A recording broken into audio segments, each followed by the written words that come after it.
Hello, hello, hello! Welcome and well met. Welcome to the stream. I'm Leona Theodosia, and today I am playing The Great Ace Attorney Chronicles. We are a good ways into episode 9 now. That's episode 4 of Resolve.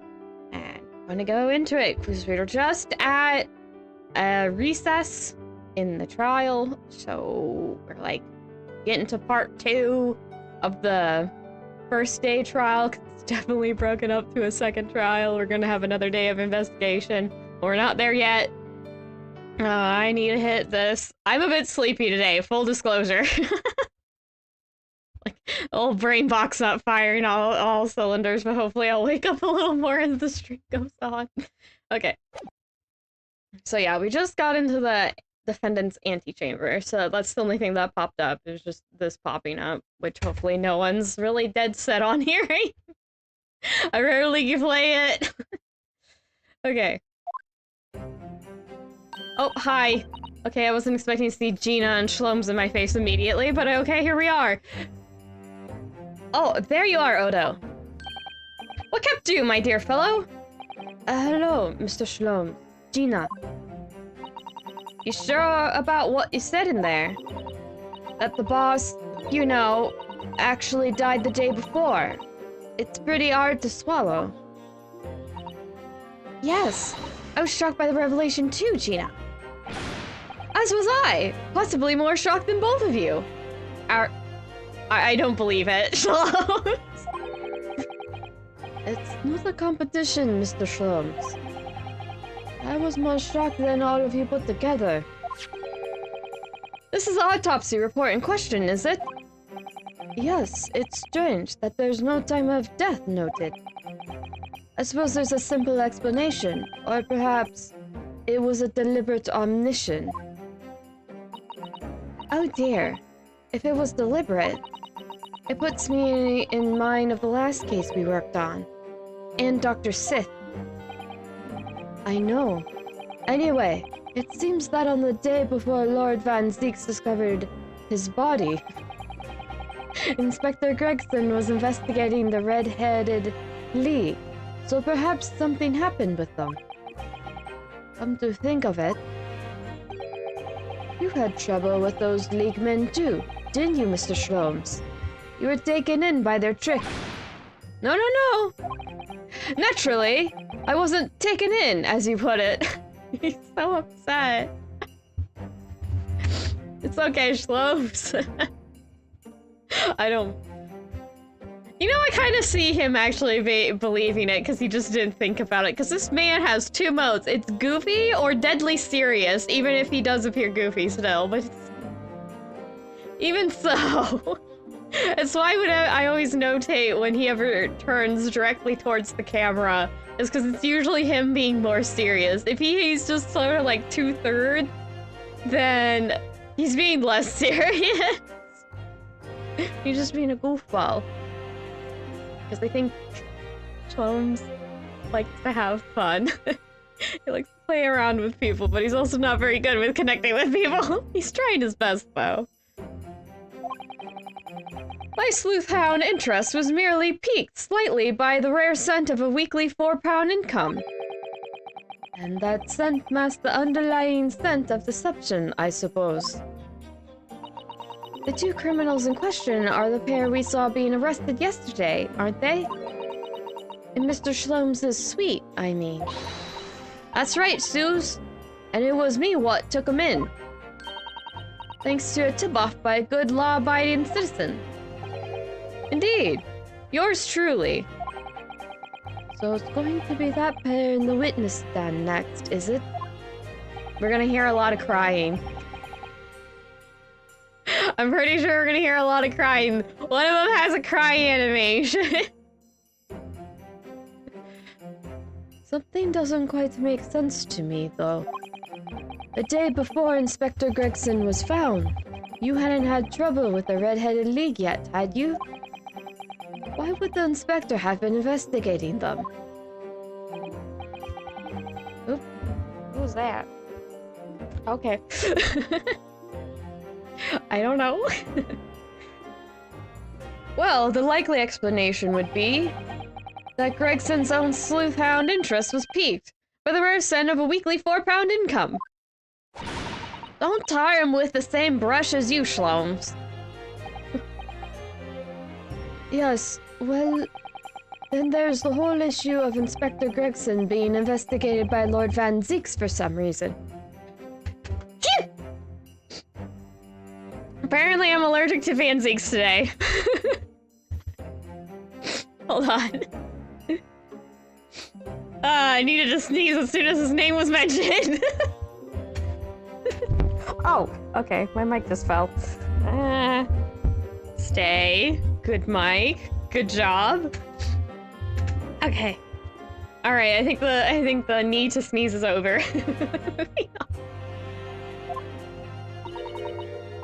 The Reaper, the Red-Headed League, Inspector Gregson, Lord Van Zeeks, and Gozuma. Oh, hello, Frug. Welcome, welcome.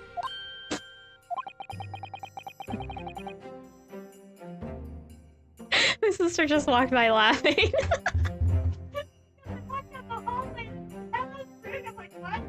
I was not meaning you!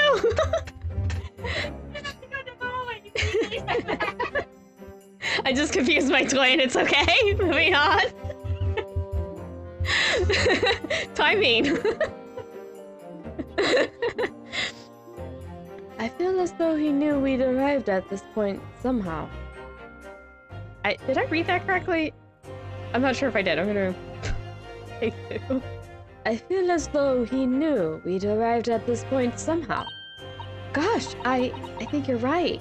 Yeah, I got the feeling as well last stream. What's he really trying to achieve here today?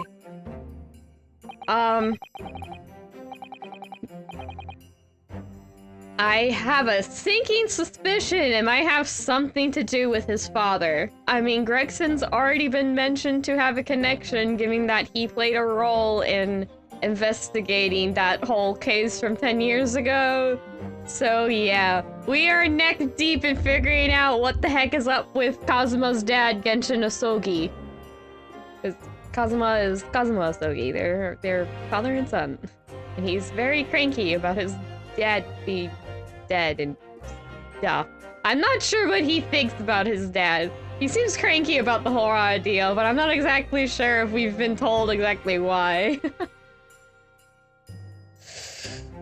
Yeah. Like, he's cranky about something. We'll figure it out. Oh! Shlomes' line, I just read it. Here. All the answers will soon be revealed. Observe the time, my dear fellow. I was just talking about, we'll see, and then there's Shlomes going, yeah, we'll see. Shlomes got my back. This recess will be over very shortly. Yes, you're right. Oop, back into the courthouse we go. Kazuma was determined that he should be the one to prosecute this trial. And he was determined that I should take the defense. Just what is it that he's hoping to make me see, I wonder? Or is it the other way around, Ryunosuke? This is Ace Attorney. You always gotta think the other way around. It's the victim that wasn't trying to kill the murderer wasn't trying to kill the victim was trying to kill the murderer, and the murderer ended up accidentally killing the victim in the ensuing fight. You know, it's that sort of thing. This is Ace Attorney we're talking about. They do it all the time. It's literally like one of Phoenix Wright's catchphrases. Because Mia Fey taught him that. It is the lasting thing in the Ace Attorney series. Actually, come to think of it, I feel like I've seen a few comments of people literally figuring things out way beforehand, just because they do that, and so it works pretty well. I get the feeling we're a long way from the end of this trial yet. You don't know. We have a full other episode, which is called Ryunosuke's Resolved, which is, I did show all the episode names, because there's nothing really all that spoilery about the episode names, unless it's like, I think one of them called The Hound of Baskerville? I don't quite remember if any of them reference a Sherlock Holmes story. Then you can kind of get some points, but this game doesn't fully rely on referencing Sherlock Holmes' stories to say what happened, and it usually does its own thing. If anything, knowing the Sherlock stories is a red herring. I find that kind of funny. Are you ready then, Miss Susato? Yes! Let's go! You know, I haven't had a thumbnail artwork that had Susato's. Well, that had me wearing Susato's outfit. Maybe I should do that. I'm allowed to do that. I should do that. Maybe next thumbnail I should put Susato. Should use Susato's outfit. Okay, back in the corner. Oh, hi, Fanseeks! Am I the only one who thinks, as prim and proper as he's standing, he also stands very awkwardly? He's like, I don't know what it is about Fanseeks standing like that I'm just like, it just feels unusual in some way, but I can't quite place it. But it also fits Fanseeks if he's a little awkward, because Fanseeks is a little bit of an awkward man despite how put together he is. In the name of Her Majesty the Queen, I hereby declare this court to be in session again. We resume the closed court hearing of Barak Van Zeeks, here present, who stands accused of murder. Now then, Prosecutor Osogi. My lord. Have you summoned the witnesses as requested? Yes. They're members of the Red-Headed League, who planned and carried out the deception. They arrived not long ago from the local prison by police carriage. Very good. Bailiff, usher the two men into the courtroom. I almost said courthouse. Thankfully I did it. Hello. Oh my, who gave this man pasta? He is chowing down. Hello, Kazuma. These two men are... Wait. Oh, it did change the music. I caught me off guard for some reason. Anyway. These two men are currently being held by the police on suspicion of attempted extortion. You may omit your occupations, but state your names now for the court. I am Fabienne de Rousseau, a descendant of the great Rousseau family from Nice, in France. And my name... Oh wait, and my name is Peppino de Rossi. I'm the third son of the great Familia de Rossi, the landowners from Napoli. He just did a Mario jump. I think he has an Italian accent too. Why is there a Mario reference in The Great Ace Attorney? Wait, is a French guy a reference to somebody? And I just don't know. I mean, the Rousseau feels like... Is it an artist or was it a philosopher? I never quite remember. The name feels familiar to me. Anyway. Two men first became acquainted at a boarding school for European nobility. Whose graduate from Temsik are the future leaders of Europe. Wait, Temsik? Hold on. This is if I was clipped, I would totally have a zoom in on the Temsik thing and be playing Ghost Trick music right now. I wasn't expecting that either. Okay, why are we getting all the references? Oh, I want to do something with Ghost Trick. Maybe I should do a drawing stream or something. I want to do Ghost Trick stuff, but there isn't. I've already played Ghost Trick. I don't think I need to play it again. I guess I could do some more of the bonus stuff, but I don't think people would be too interested in that. Maybe you guys are? Tell me on YouTube. Anyway, moving on. I am getting very distracted today. Ooh. But, do you have any idea how boring it is to be born with noble blood? I don't need pop-ups. Quit telling me things. Go away. The cons of having a new PC. They always have a bazillion pop-ups to just be like, hey, buy my things! And I'm like, no, leave me alone! Gosh dang it. Anyway, sorry for the interruption. Is it allure? Like, you don't say the S. Is it allure? I feel like I've heard this word, but not very much. I know it's a French word, but gosh, if I don't know how to pronounce French. It's usually just don't read the last letter. Like, the last letter doesn't exist. I know one of my friends complains about it greatly, so I guess it's allure? Allure. I make it my mission to get the better of the world by employing the little gray cells of my brain. You couldn't do that in an illegal way? That'd be honestly more impressive. That is all I am trying to do. So, that's the only reason for this whole grand deception you've been carrying out. Oui. You could say that. Not bad, eh? He has the grand ideas, but the pretty plans. This strange combination is, the charm of the hilarious brothers. See, couple? I'm not sure about that. Listen to me, Peppino. I have two things to say to you.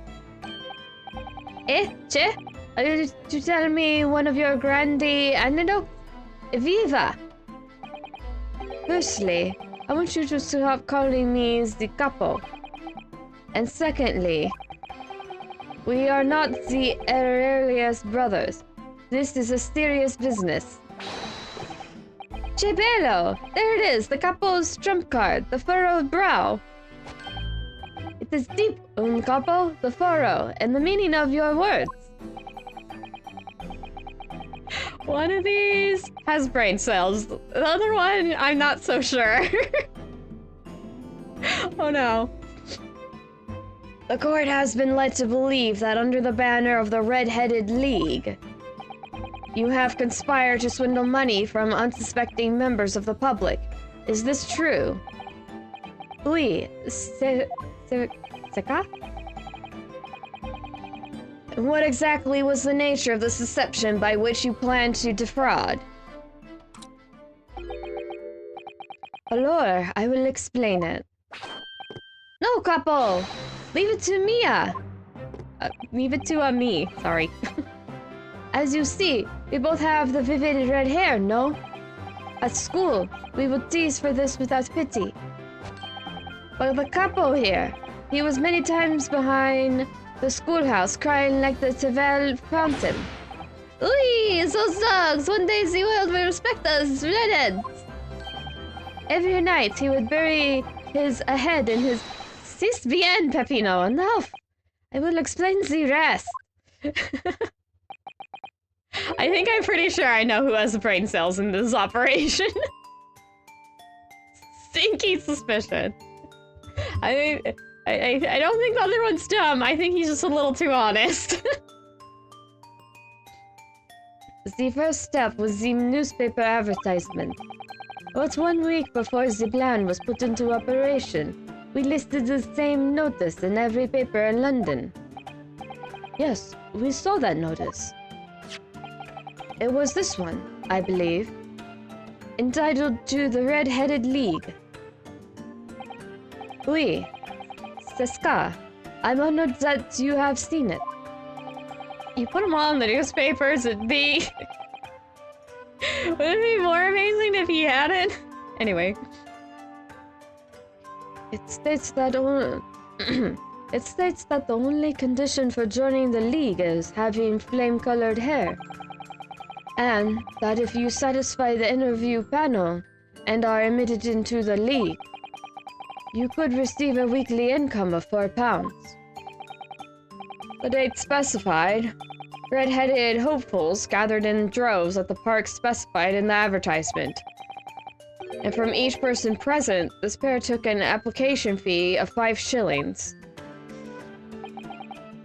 And with the money to France. Wait. And with the money to France. It was an elegant... Oh, jeez. Why am I getting ahead of myself today? It was a plan most elegant, non? No, it was most dishonorable.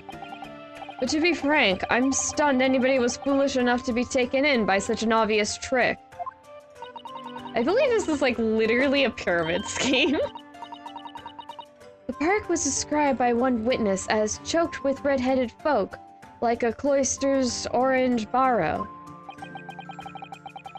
The day on which all these men gathered to apply was the day before the victim was discovered. Crucially, these two men spoke face-to-face with every single person present that day. Oui, I have seen more red-headed people in one day than I will see in the rest of my life.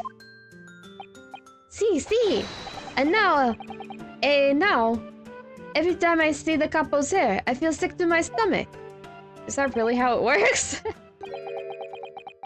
Anyway, why have we been summoned here today?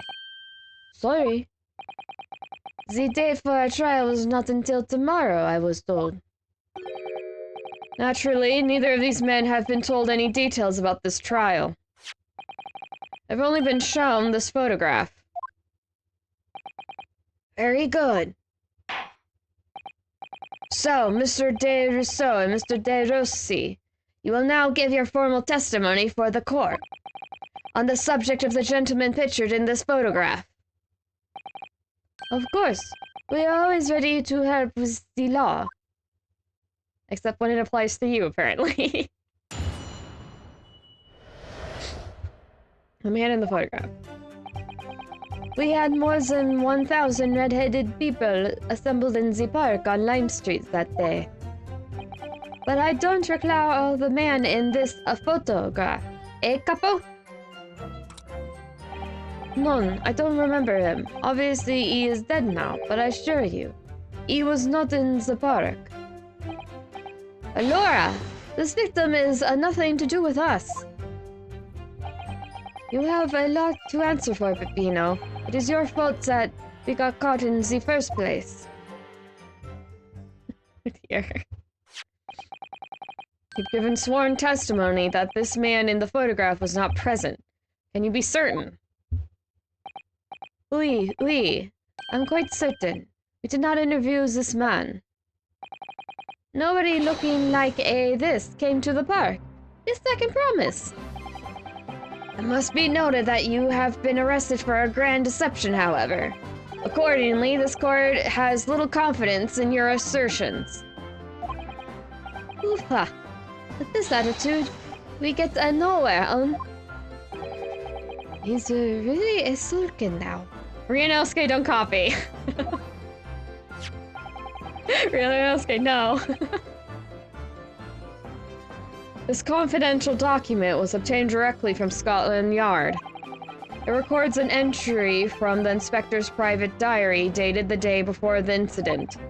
It reads, Lime Street, red-headed lead, undercover. Ah, I have the answer. Maybe there was another similar event in the park on the day in question, aye?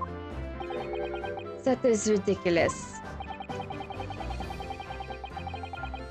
There's no question that Inspector Gregson was investigating the red-headed lead, which means it's quite possible that's when he was killed. Very well. The defense may proceed with the cross-examination now. Ah, yes, my lord. Ryunosuke! Oh! You know, this is a closed case. And this is broken up into 2 parts. I just realized we're never gonna get him walking around from the witness stand. Because there's no sub-nation examinations. Ah! I like seeing the full statue. That's one thing I like about having the 3D models, is that you can see the full characters. At times. Because they're fully modeled and all that. I do appreciate that. Hmm. Itchy nose. The man in the photograph. Okay.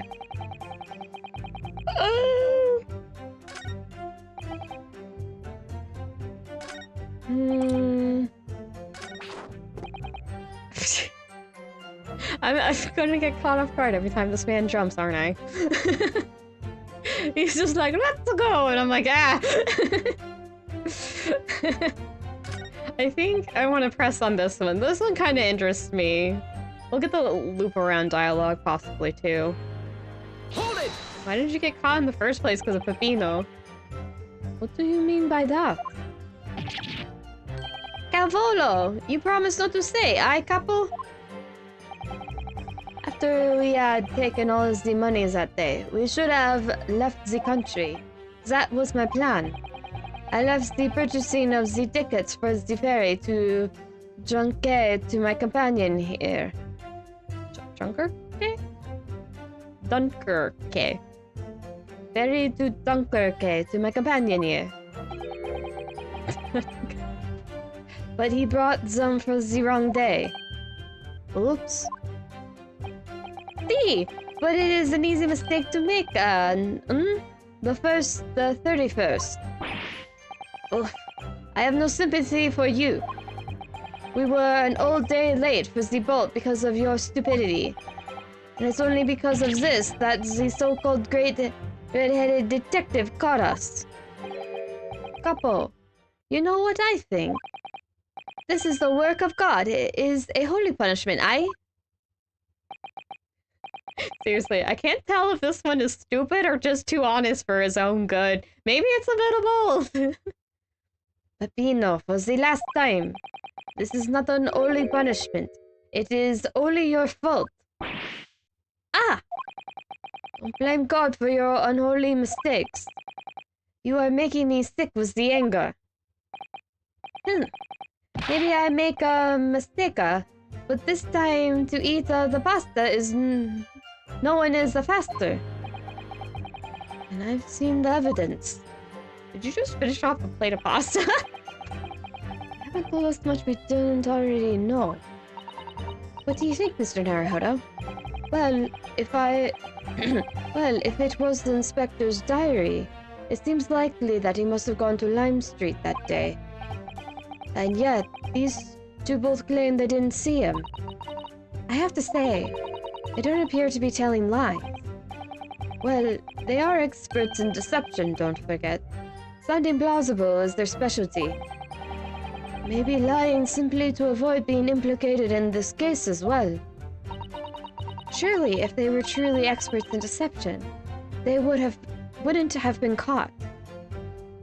I think one of them might be. The other one, I'm not so sure of. Well, yes, you have a point there. It seems to me like we need more information. Definitely. Press on all the things. Okay. Hold it! So, over 1,000 people showed up. 1,000 people? It's a very big crowd. It was quite a spectacle. It had come from all over the capital. See! The couple here. He has the Magnesimo Animale. Aye? Nobody else could attract so many people. If I could be born again, I would be the couple. All those people wanted was the money, Peppino. The £4 per week. Are you suggesting that you spoke personally with all 1,000 applicants? Oui, that we did.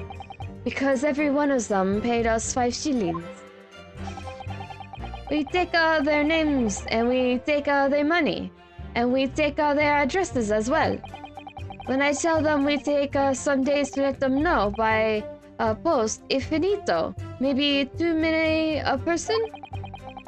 We start early in the morning and we stop late in the night. I just realized De Rossi here is kind of getting slightly Mike Wazowski'd with the switch between people thing. Anyway.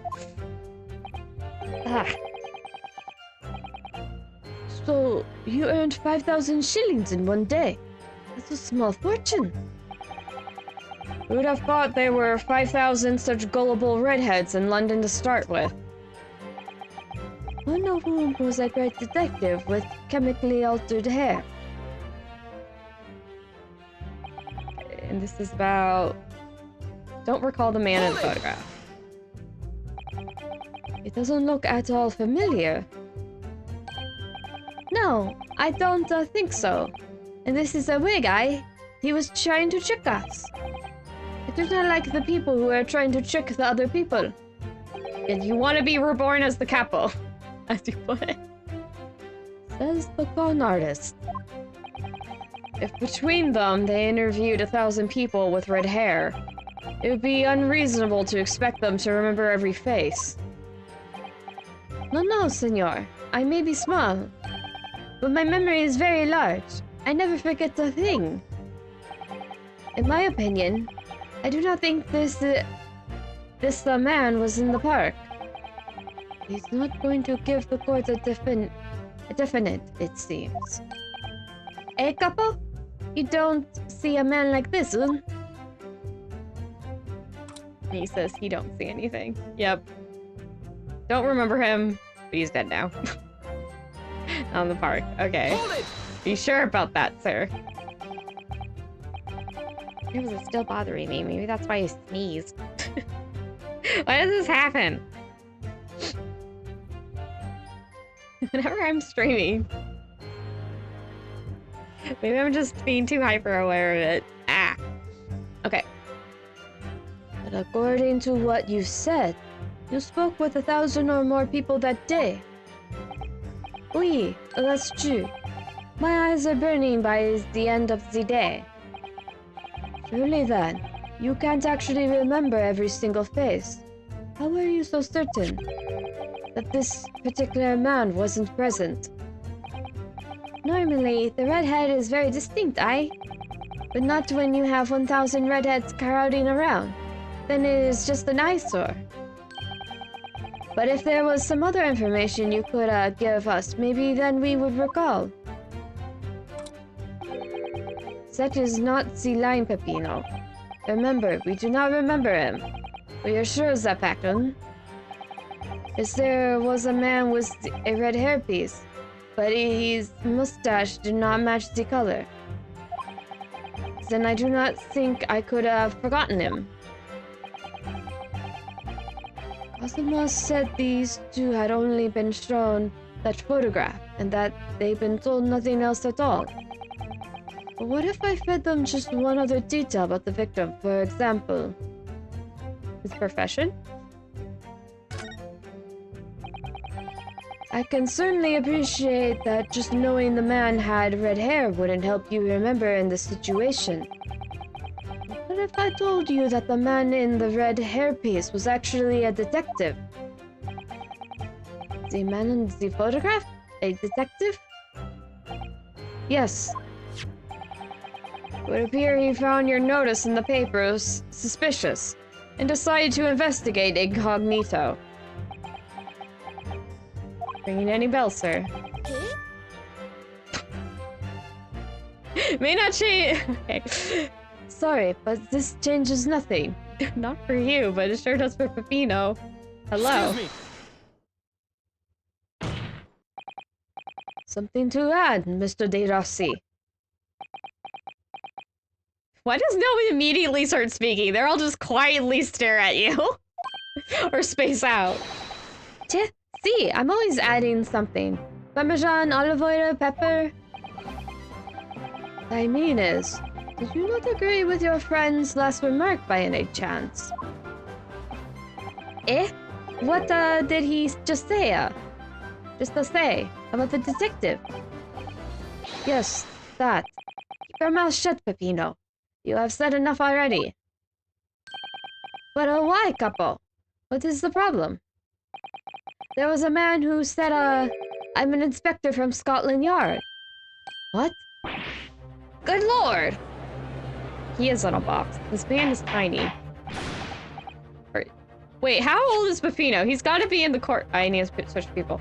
He's got to be in the court. He's 25. He is tiny. This man did not grow. How old are you? You're 26. Okay, there we go. Order, order, order. Explain this valet face in your testimony, witness. It's simple. A man who was at the park. There was no such man. But what do you think, Capo? Have you forgotten, I have forgotten nothing. Nobody like this came to the park. Blasta, Capo, blasta. You beat me at many things, but not two. The memory and the meals. Like I said, when it is time to eat the pasta, no one is faster. You are inferior to me in... but you are inferior to me in every other way, so shut up! Objection! Ryunosuke's had enough. Oh, Asogi too! Both of them are like, shut up and answer the question! Oh, they didn't even say anything! They just slammed their hand on the table! Chapter, the damage is done. Indeed it is, sir. There was a man who came to the park and he said he was an inspector from Scotland Yard. However, he looked nothing like the man in the photograph. He was someone else. How can you be so sure? Because, to start with, his face was completely different. See, it's true. The man who came was a younger. His face was clean-shaven, his eyes were sadder, his chin was thinner. No resemblance whatsoever, then. Anyway, I was not going to be fooled. I took the obvious precaution and said to him, if you are really a detective, show us the proof. See, the couple here, he doesn't take no nonsense, aye? But he was well prepared. He said he had identification. Identification? You mean official police inspector's identification? That is most unconventional. Unconvincing. What? Hold on. Unconvincing. Okay, that is most unconvincing. Sorry, my lord. Counsel, no incognito inspector would offer his identification for inspection. It's quite out of the question. Definitely. Why would he expose his true identity? Clearly, the papers were fake. Certo, Capo, you are a genius. As we say in Italia, it takes a thief to recognize another, eh? Yeah, you're... And what happened after he announced that he was a detective? He became very annoyed. He said, you are under investigation. So I took his papers from him and chased him out of the park. It was Fantastico, there we go. I can read words. It was Fantastico.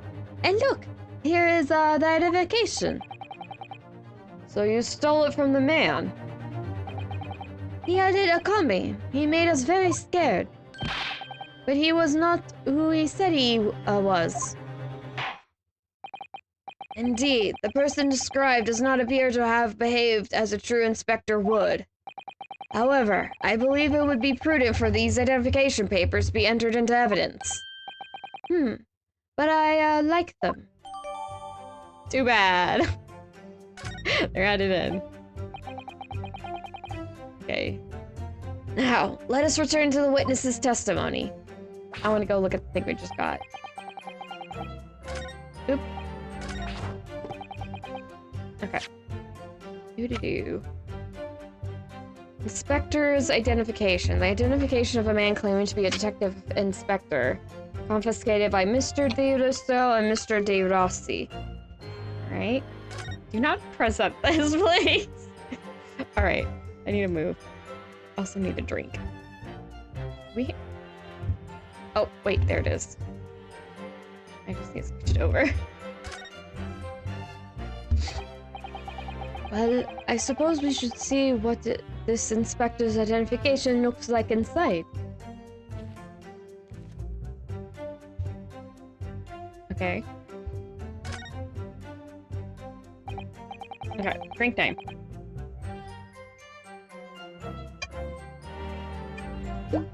Ah. Doesn't look fake to me. Yes, it definitely looks fake, doesn't it? Out of interest, what name is given? Probably just something plucked out of the air. It's Tobias Gregson. Wait, what? The Scotland Yard insignia looks genuine to me. But how? And the department identification number details are all correct as well. Since when have you known those? Do you mean to say? I know it seems incredible, but yes. I think this is a genuine identification book issued by Scotland Yard. But that's unbelievable. This is the real thing after all. Do I present that? Oop, wait, is there anything else? Okay. There's nothing on the back here, is there? No, the back's pretty empty looking. Metropolitan Police Warrant Card. Huh. That's what I'm like, I didn't think they would be called that. Okay. What am I hearing? Hold on. I have no idea. Sometimes I hear things and I'm just like, what is that? I don't know. Apparently it doesn't concern me. I always pay attention because you never know what will happen around you, and then some of the things I'm going to be like, I'm sorry, but I'm stopping streaming because X happened and I'm getting out of here. Which hopefully won't take anyone all off. But like, sometimes I do feel like I need to pay attention. Never know what will crop up. Okay. This victim has nothing to do with us. Do I present it here? Surely I present the little booklet somewhere. I think here would work. Let's try. After a save, because yeah.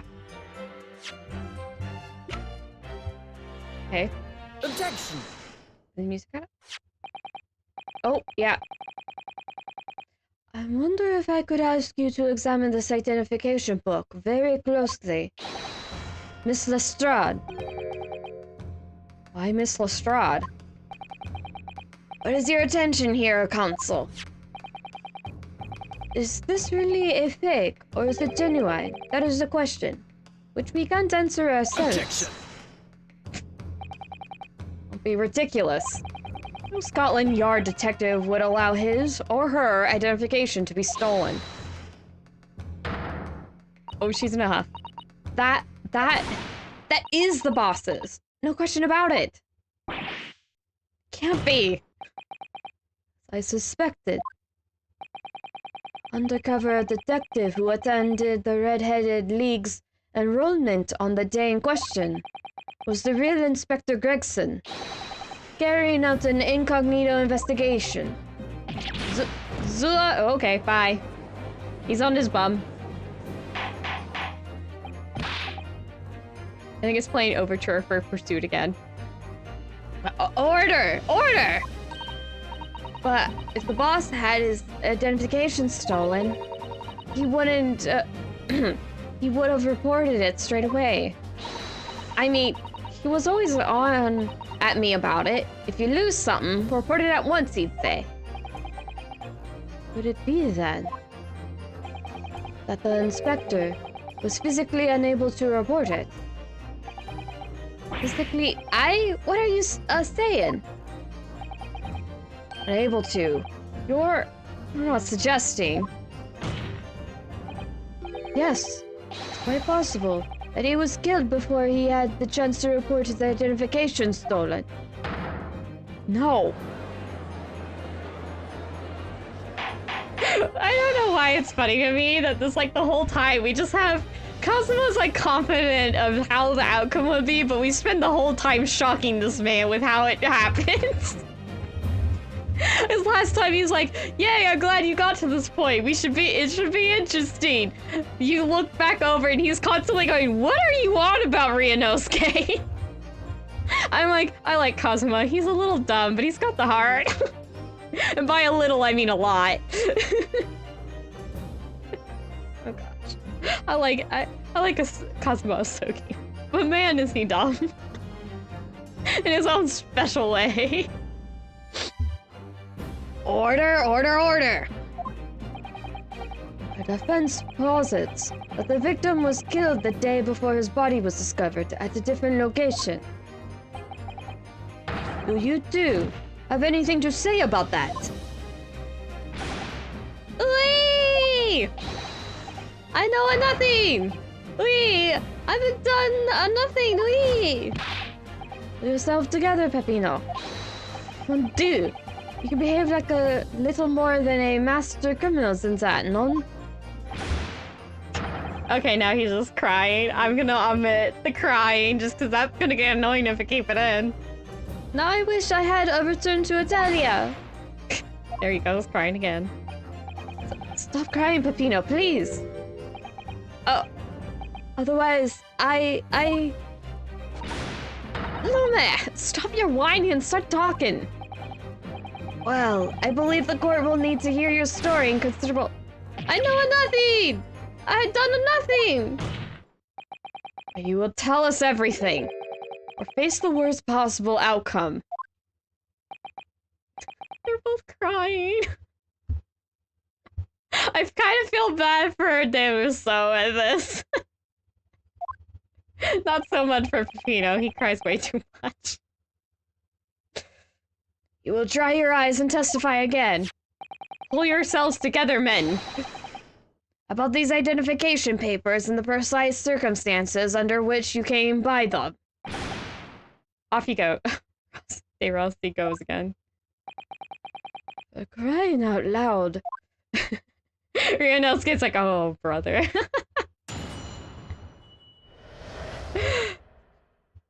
The detective and the identification, they're still crying. The truth is, we took him prisoner and kept him for the night at our secret hideout. Even though I didn't think he was a real detective, I was too scared to let him go that day, just in case. We took the man's identification from him and shut him in the room next to ours. There might have been a little tussle, but we did him no harm, and the next morning we let him go. He spent the night in a nice room.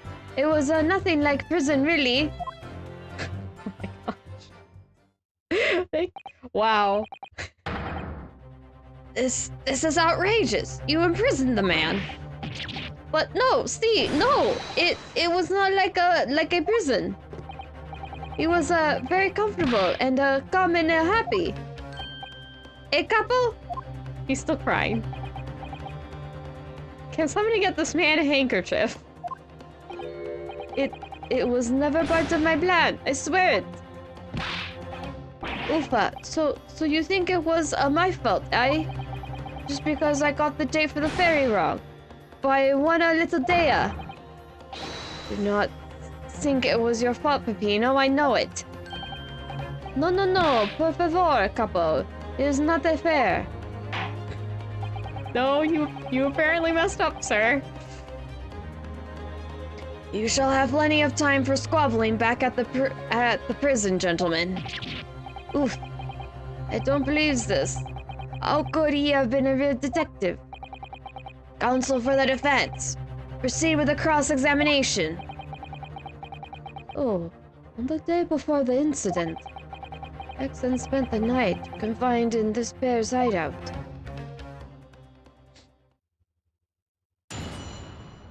Oop, hi.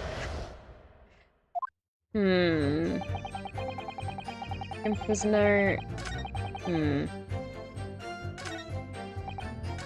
think we just want to press on things.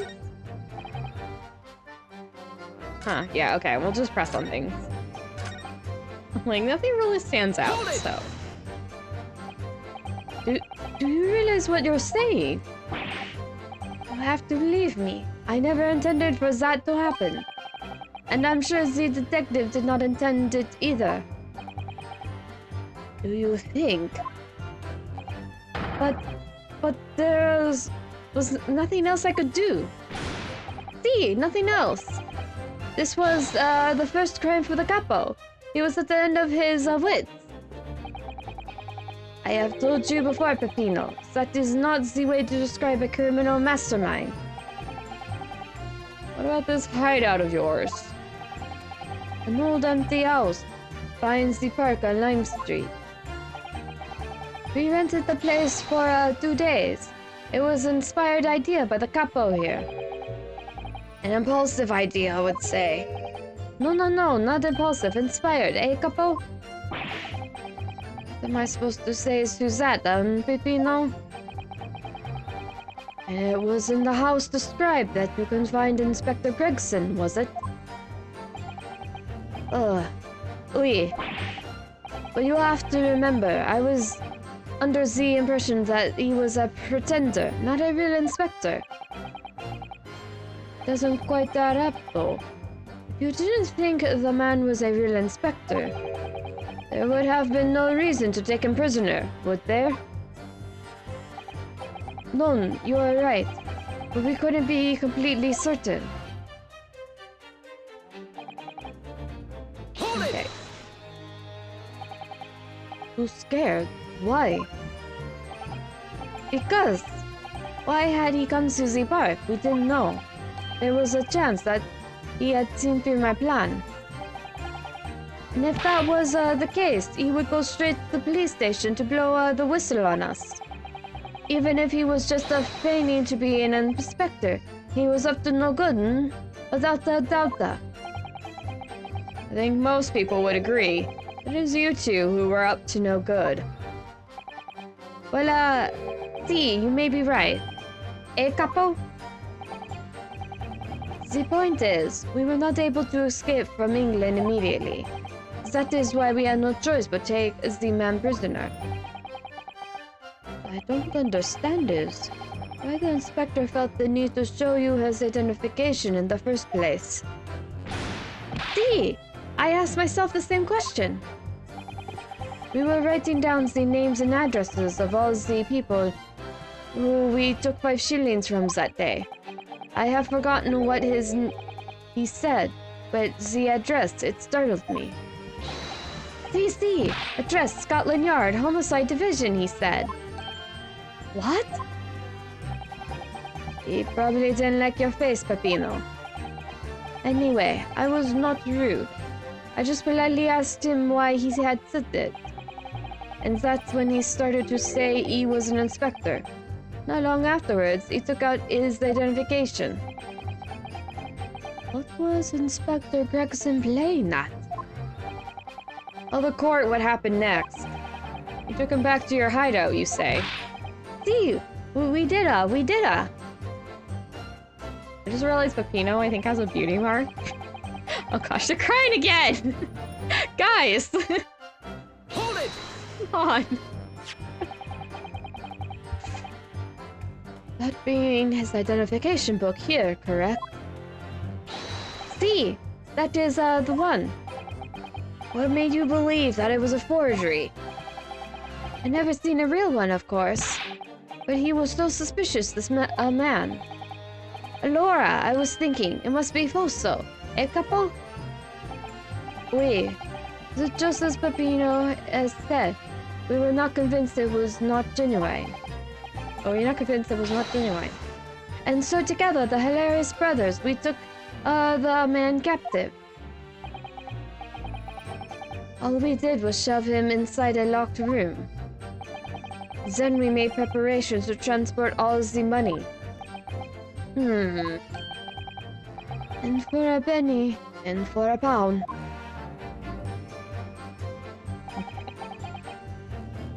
Okay, Tussle let him go in the morning. What do you mean by a little tussle, exactly? Oh, it was nothing, just a minor incident.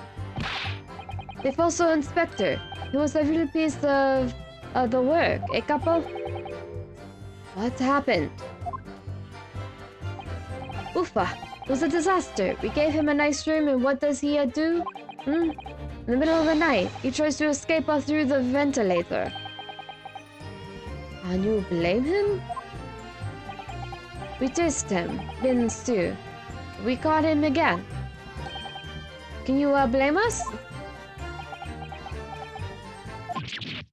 Wait, you didn't shoot the man in your haste, did you? What do you think we are? Of course not. I simply caught hold of him again and took him back to the room. Oop, what do you want, Pepino? Did you just eat a plate of pasta? He's got pasta on his face. Mr. Rossi, is something wrong? Me? Something Mr. De Rousseau just that seemed to make you, well, it seemed to make you act even more strangely than usual. What was all of that about? Cavolo! At times like that, you don't want to have the capo after you, believe me. And I speak of from the personal experience. Personal experience? That is enough, Peppino. There is no need to say more. The truth is, the night before we put the Red-Headed League plan into action, I was scared. It was not fair to the capo, but I tried to run away. It's a shame you didn't manage it. The capo here, he came after me like the turbine. Turbine? And he dragged me back into the house, kicking and screaming. I still have the bruise proof it, I couple? Bruises, you say? Aye, you wanna see, You wanna see my fantastical bruises? That is enough now, Peppino. No one wants to look at any part of you. What to do, I show you, or don't, or I don't. I show you or I don't. You do! Now! Man, Asogi's cranky.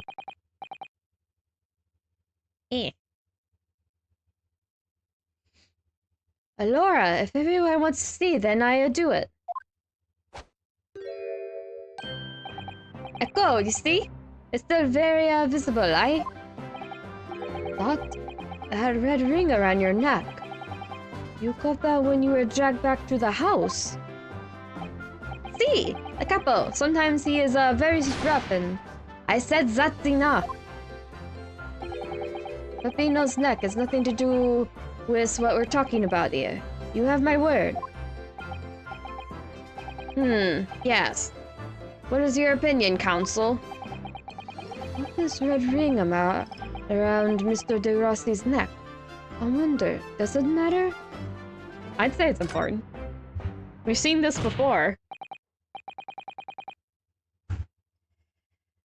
Mr. De Rossi, I'm going to have to ask you to amend your testimony with details about that mark on your neck. Aye, couple, you see? Everyone is interested in what I say,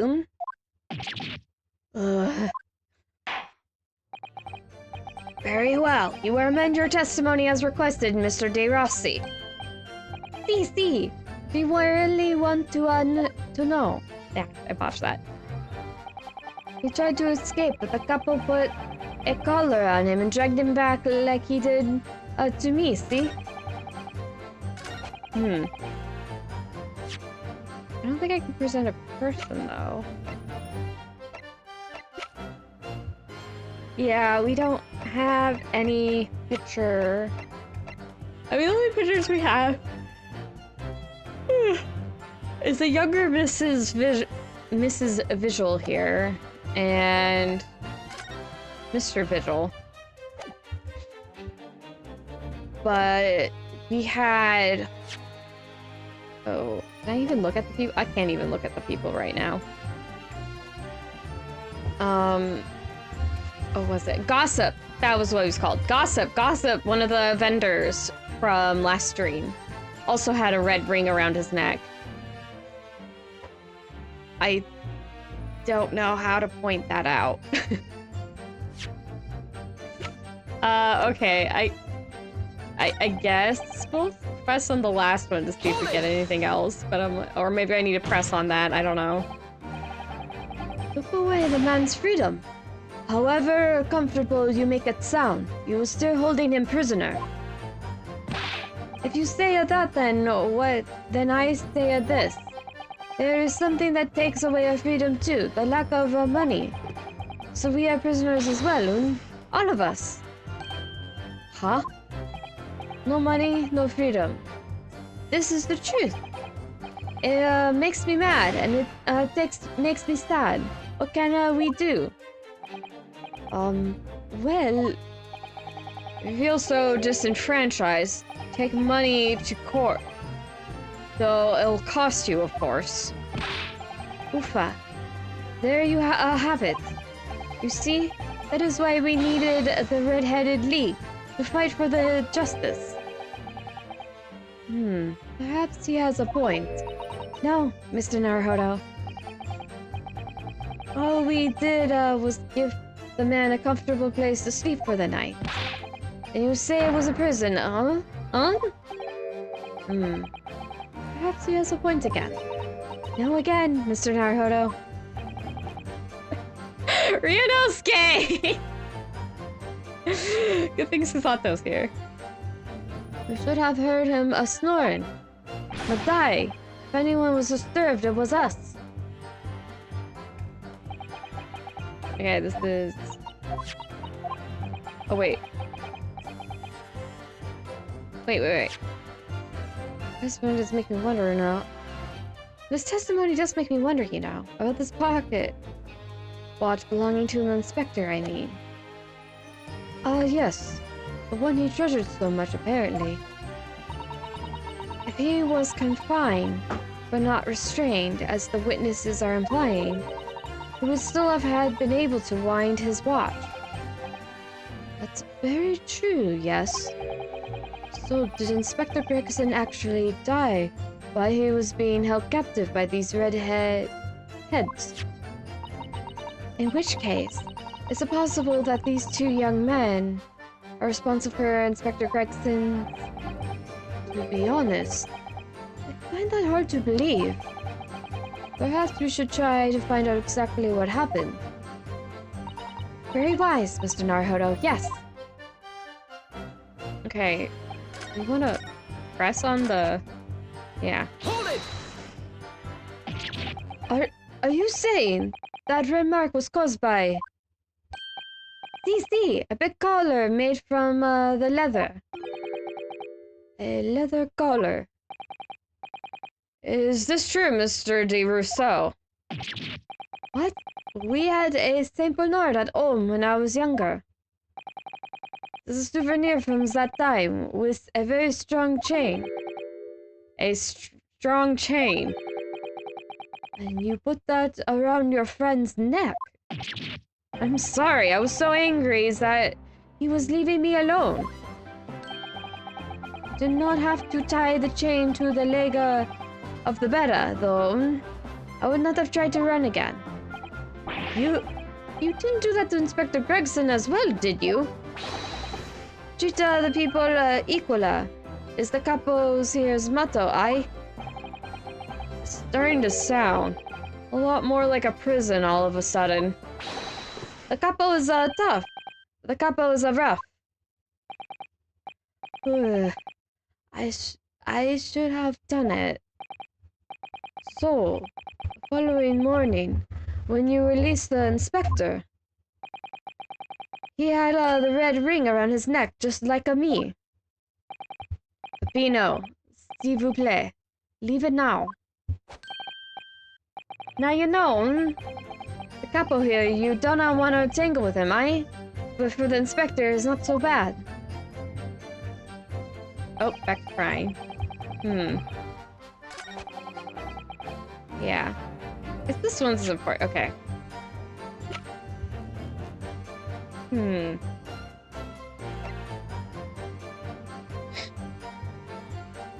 pocket watch, having around it start ticking again. Oh wait, can we see?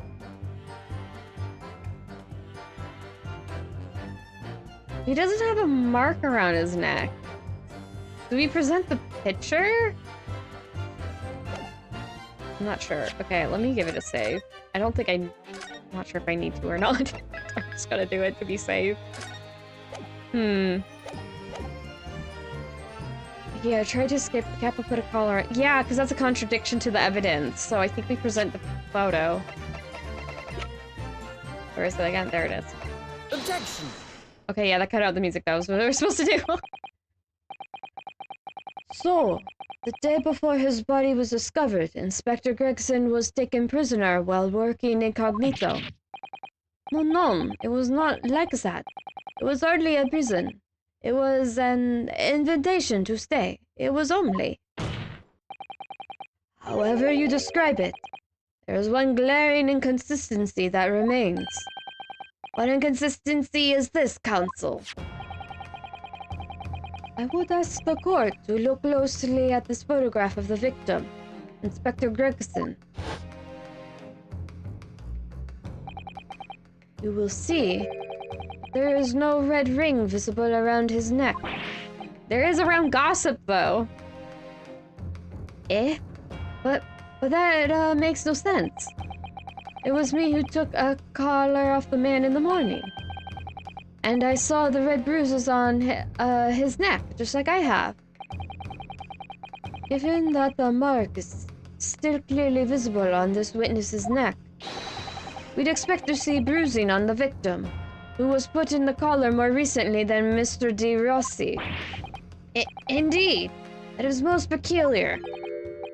But what we tell you, we say this, from the beginning, many times. Papageno is right. The man in the photograph. He is someone different from the man we all captured that night. He's crying. They're just both crying very dramatically now. Well, okay, Rossi's more dramatically. Peppino's just sitting there sobbing like a freaking child. Order, order, order! It would appear then that on the day before the incident, the man who visited the park on Lime Street, posing as an incognito inspector, was not Inspector Gregson at all. Objection! If that's true, however, how do you explain the inspector's identification? It's a genuine identification book issued by Scotland Yard. It's inconceivable that someone could have stolen such an important item from the inspector. Prosecution made that assertion itself. We also know that the inspector had made a note about the red-headed league in his diary for that day. Which surely means we can't divorce the two events completely. Oh, Margaret! Ugh, you caught me yawning. The inconsistency noted by the defense is most troubling. If it were the real Inspector Gregson whom these two red-headed gentlemen encountered, the fact that no bruising can be seen around his neck defies explanation. Equally, if they actually encountered an imposter, how did that person come to be in possession of the real inspector's identification? Does the defense have some plausible explanation, counsel? The whole thing defies the explanation. It is for precisely these occasions that we keep meticulous notes in the court record, Mr. Naruhodo. Because those are the facts, and the facts cannot lie. No, the facts can't lie. Even when they point to something so incredible, it's almost unbelievable. Well, my lord, the true identity of the person who turned up in the park for the Red-Headed League's enrollment was revealed by information in the court record, I believe. Good gracious! Very tantalizing, Mr. Naruhodo. So why don't you help us all to see whatever truth it is that you've apparently seen? Who exactly was this inspector that appeared before Mr. De Rousseau and Mr. De Rossi? An imposter.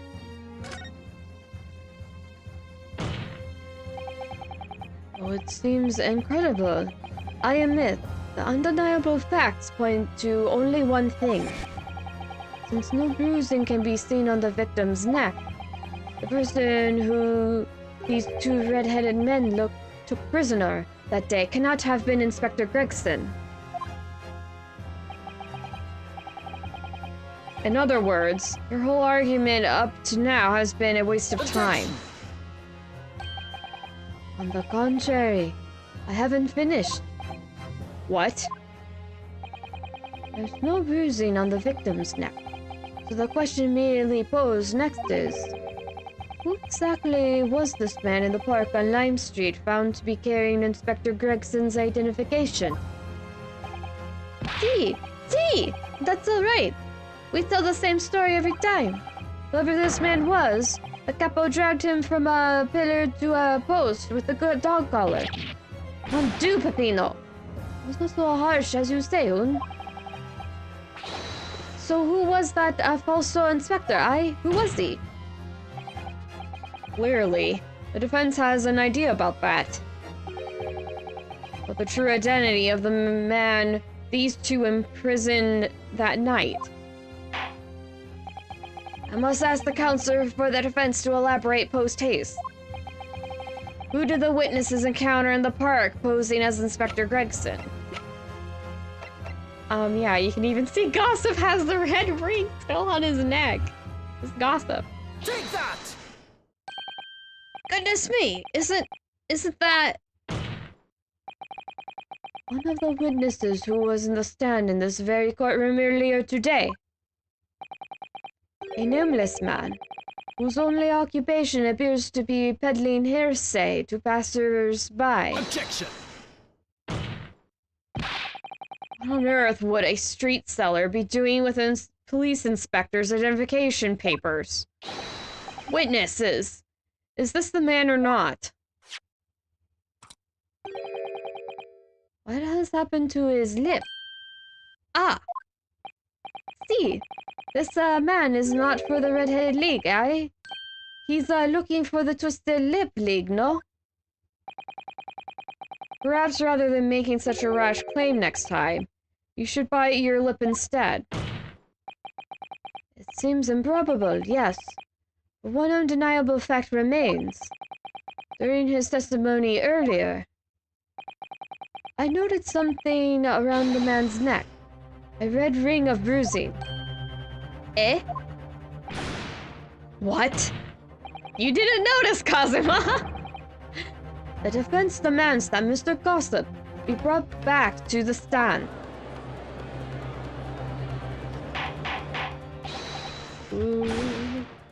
Order, order! Bailiff! Bring the aforementioned witness back into the court. Ooh, hey, room. Ooh, immediately.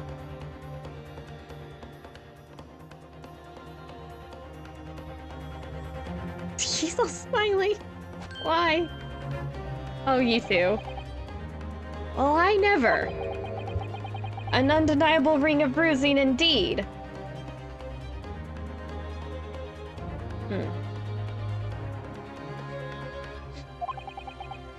And identical to that of the witness beside him. Now what's going on here, eh? I always had this, me. It's a birthmark, isn't it? A birthmark, you say? I assume the reason you've been recalled to the stand has been explained to you. Something about an inspector again?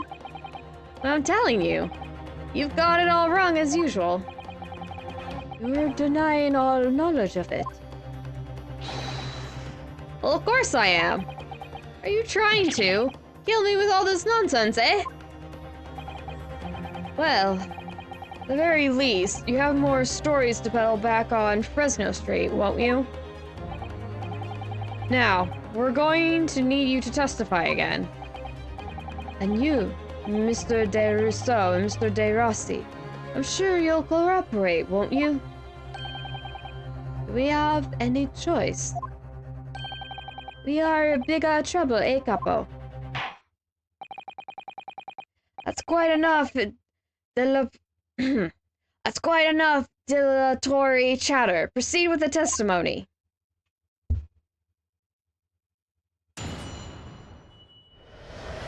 Witness stuff. Give me a second. Gonna deal.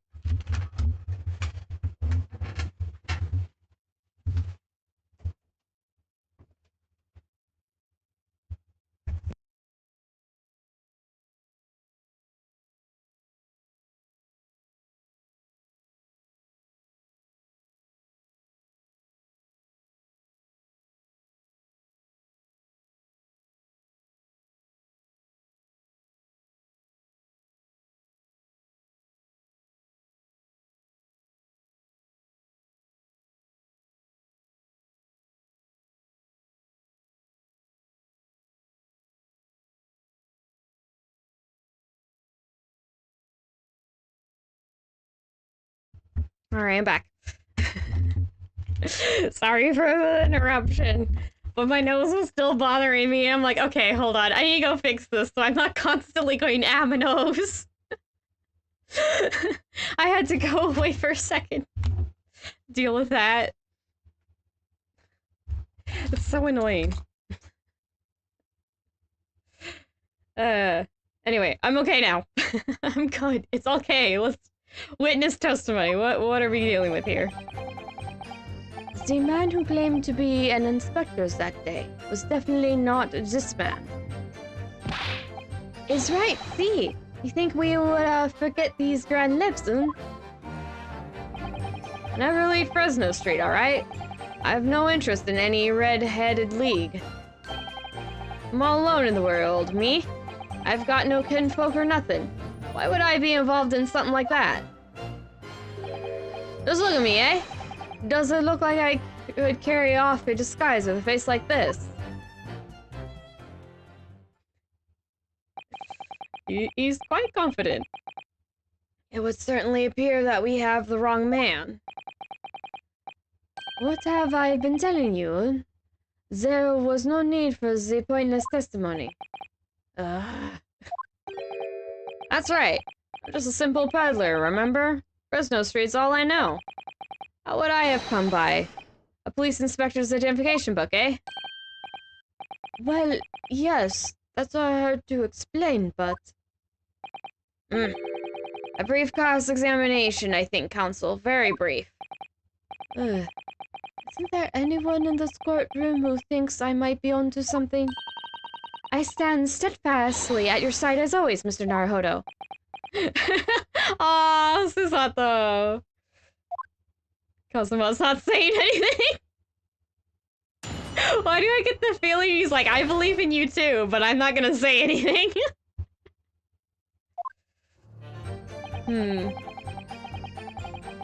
I guess...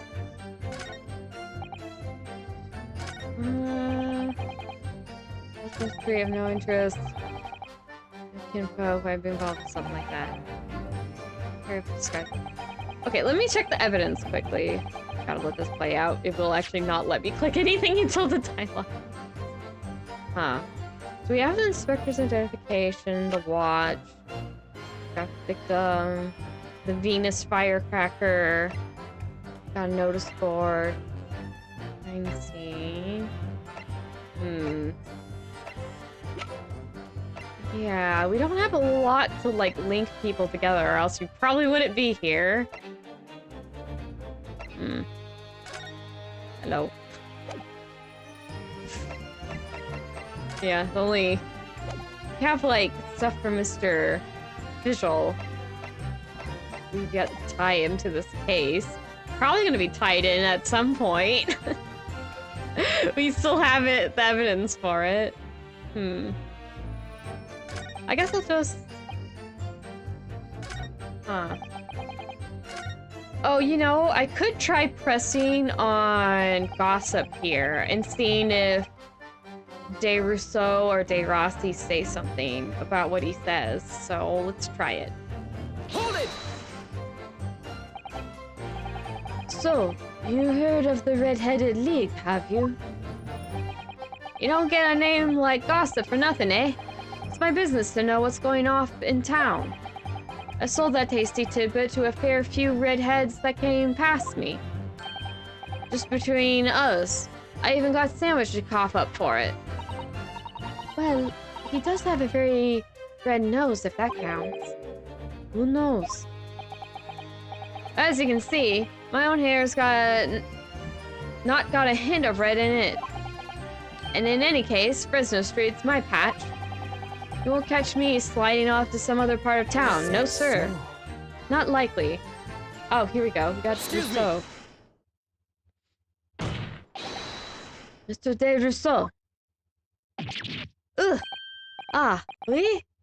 Can I help you? Did Mr. Gossip's words just now lead you to remember something relevant, perhaps? It was the other day, when I was looking for a place near the park. A small house or something. To be the headquarters of your red-headed league, yes? I visited a housing agent on Lime Street, and there I saw him. This man was paying money to the agent. What? Mr. Gossip, with a housing agent? Oui, he had some kind of contract in his hand, and they were clearly discussing terms. But no, you're mistaken, chump. I never left Fresno Street, me. Like I said before. You're mistaking me for someone else. Someone with the same face. No, the capo is right. I remember it too. He was paying the man with the banknotes. With notes. Like I said, that wasn't me. I was curious why this man with the dirty clothes had so much money. So I looked at the name on the papers. And what name was written? And what name was written? Mr. Gossip? No. This man, he lies. It tells you that he has no name. But in fact, his name is Huge Boon. It's better than Mr. Gossip, I think. See? Oh! Okay, everyone's freaking out. Hello. I'm a peddler of tidbits of information, like I said, on Fresno Street, and that's that. I don't much like folk talking about my personal life. Indeed. And is it not the intention and it is not the intention of the court to invade the privacy of witnesses. Very well. I shall respect your wishes, sir. The affirmation of name shall be redacted from all court records of this trial, assuming no objections. Objection! I'm sorry, my lord, but the defense does object. Because the name just mentioned has a very deep significance to this case. Good gracious! Do you similarly object, Prosecutor Asogi? As it happens, my lord, that particular name has already been mentioned during today's proceedings. It's the name of the person who owns the location where, you know, the crime scene to put. This one owns this flat. Same name. That's what they're getting at. To catch everyone up. Up to snuff. Even though they're probably gonna explain it again. Well, I never. In what capacity? Hugh Boone. The name of the leaseholder of the room. Let me put this very simply. The victim's body was discovered in your rented room. Well, I suggest, sir, that you start talking. Well, alright. I suppose it might be the case It's like, what is going on? So, your real name is Hugh Boone. Boone. Well, just between us, I don't like to blow me own trumpet, but there's no finer peddler of tippets in this town. So I happen to be able to afford a grubby little room in a fallen down backstreet townhouse. Do you? And once every 6 months, I go and pay the rent to the agent on Lime Street. I remember now. There were 2 vulgar redheads in there last time. If either of us is a vulgar, it is not a me. Think again, Peppino. Oh, think. Why didn't you bring this up before? It's like I told you already. I don't like talking about my personal life. I'm a tidbit peddler as far as everyone else is concerned. No fuss. You will update your testimony to include this most surprising revelation, Mr. Boone. They're both staring at him. If I must. So the leaseholders Scotland Yard has been looking for since the body was discovered. It's been here under our noses all along. Apparently so, Osogi. I rent the room where that fellow was found, it's true. For what difference it makes. I mean, it does feel like it would make a pretty good difference. No kinfolk or nothing. Why would I be involved in something like this? I think I'm piecing it together. I wonder if you Mises are. Okay. Just not sure how to go about this. I'm like, oh boy. I have to not get ahead of myself. That's the issue now. I think the worst people who'd have the time playing this are the people who can think like 20 steps ahead, because then you're constantly trying to already get, to a point. Like, I was trying to make that point like 5 testimonies ago. Oh boy.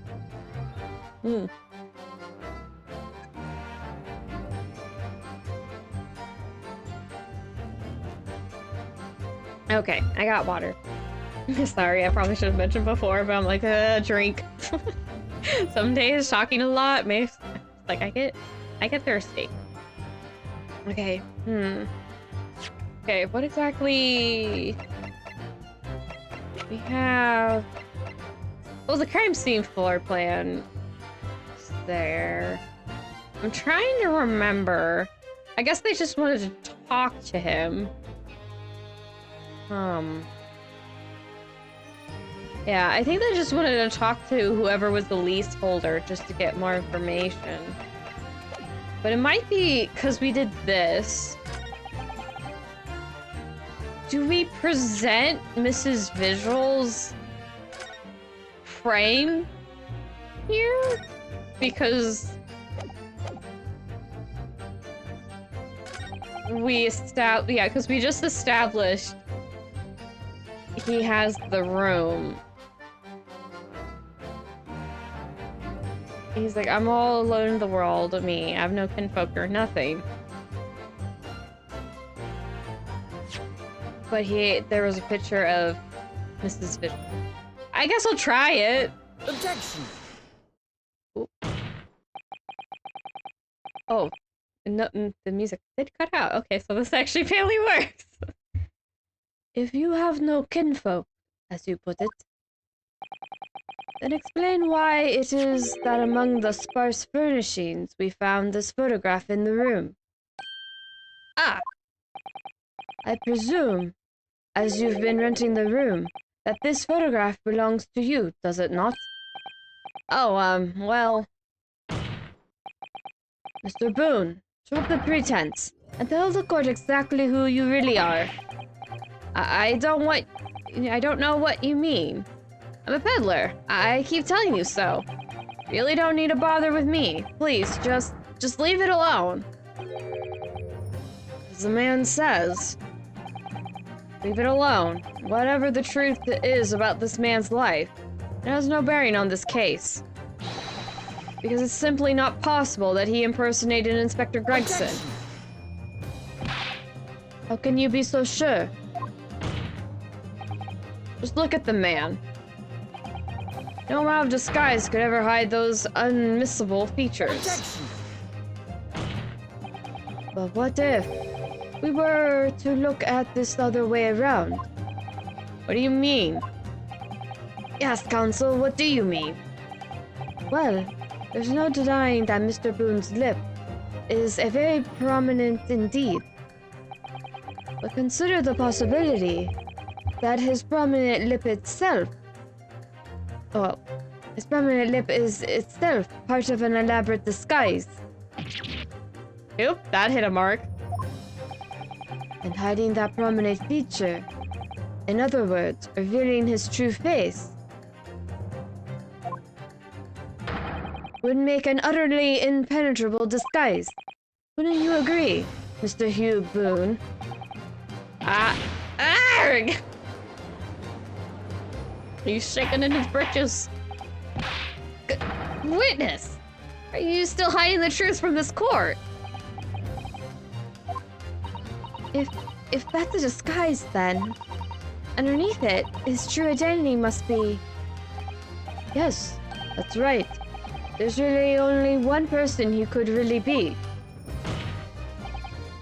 My lord, the defense believes it can reveal Mr. Boone's true identity to the court. Oh, please, no. Very well then, counsel. What is the true identity of this peddler who goes simply by the name of Gossip on the street? Oh gosh, where is he? Daily Vigil. Take that! Your real name is actually Mr. Vigil, isn't it? Mr. Daily Vigil. Arr! I don't recall that name, Counsel. Who is this Mr. Vigil? It's a name I encountered yesterday, my lord. It has to do with a certain client of Mr. Horlock Schlome's. A young gentlewoman came to the detective asking him to locate her missing husband. A woman in this photograph, in fact. This is Mrs. Vigil. What? From what I understand, you haven't returned home since the night before the inspector was found dead. But of course, on that night, you were being held captive by the two red-headed leaguemen. And last night, you were put up by the prosecution service in preparation for testifying in this trial. Because we've been led to believe that you, Miss Venus, and Mr. Sandwich were all homeless. Being important witnesses in the case, we needed to know where we could find you, of course. And that explains why you've not only been unable to return home, but also unable to contact your wife, who's been beside herself with worry, waiting for you at the Visual residence. Now you just hold on a minute. What I'm talking about, really? Oh my gosh, look at this man's face. Also, I needed to read that properly. Now you just hold on a minute. I don't have the first idea What I'm talking about, really? he's surprised stiff. This man's utterly gobsmacked. Oh, that's what fell earlier. I just noticed what fell. The simple enough matter to confirm my suspicions. All we have to do is pull off that disguise. No, please. Bailiff, bring soap, a sponge, and a wash bowl at once. Mr. De Rousseau and Mr. De Rossi, you will restrain the witness. Why is the judge ordering around criminal? Okay, moving on. Oui, my lord. See, my lord. Get him. Ah! No! Stop! Get off! Help! Don't! Oh my gosh. He got manhandled, poor man. Hi! That was slightly disturbing. We found him! Hey, we completed that first case that didn't seem to have any connection. It actually kinda does, it seems. Also, can somebody please help this? That's approved. Can somebody please help those two? I am concerned. Also, I should probably move on. Hi. Daily visual. Well, we are now seeing your true features, I presume. Oh, he's got a different outfit too. Lift your head, sir, so the court can see your face. He looks so sad, the poor man. Well, he's had a rough few days. So, also, I mean, presumably he's not the reason why Inspector Gregson died, because it sounded like he was captured by the other two idiots. So I don't think he's our murderer, but I do think he'll tell us more. Plus, I did kind of say that this is a two-parter. Next episode is going to also involve all this shenaniganery.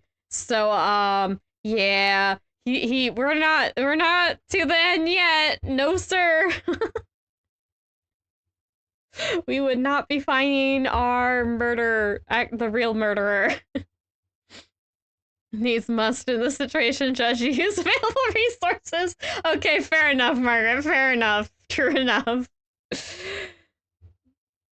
It would appear that the defense counsel's assertion was entirely correct.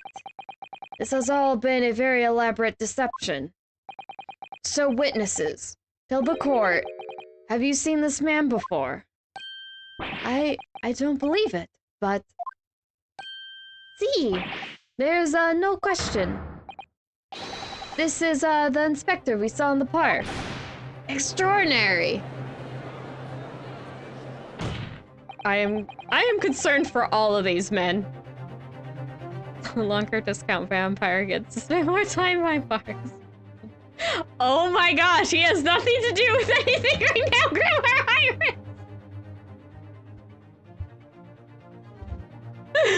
Iris! Seriously, lay off the poor man.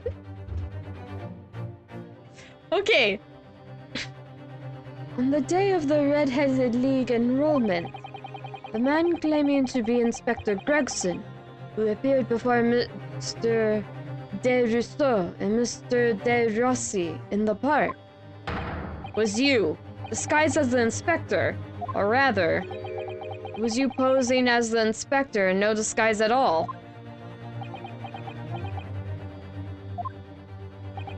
Mr. Visual was formerly employed as the chief warder at Barclay Prison. The chief warder? Then your career had promise. Why would you quit?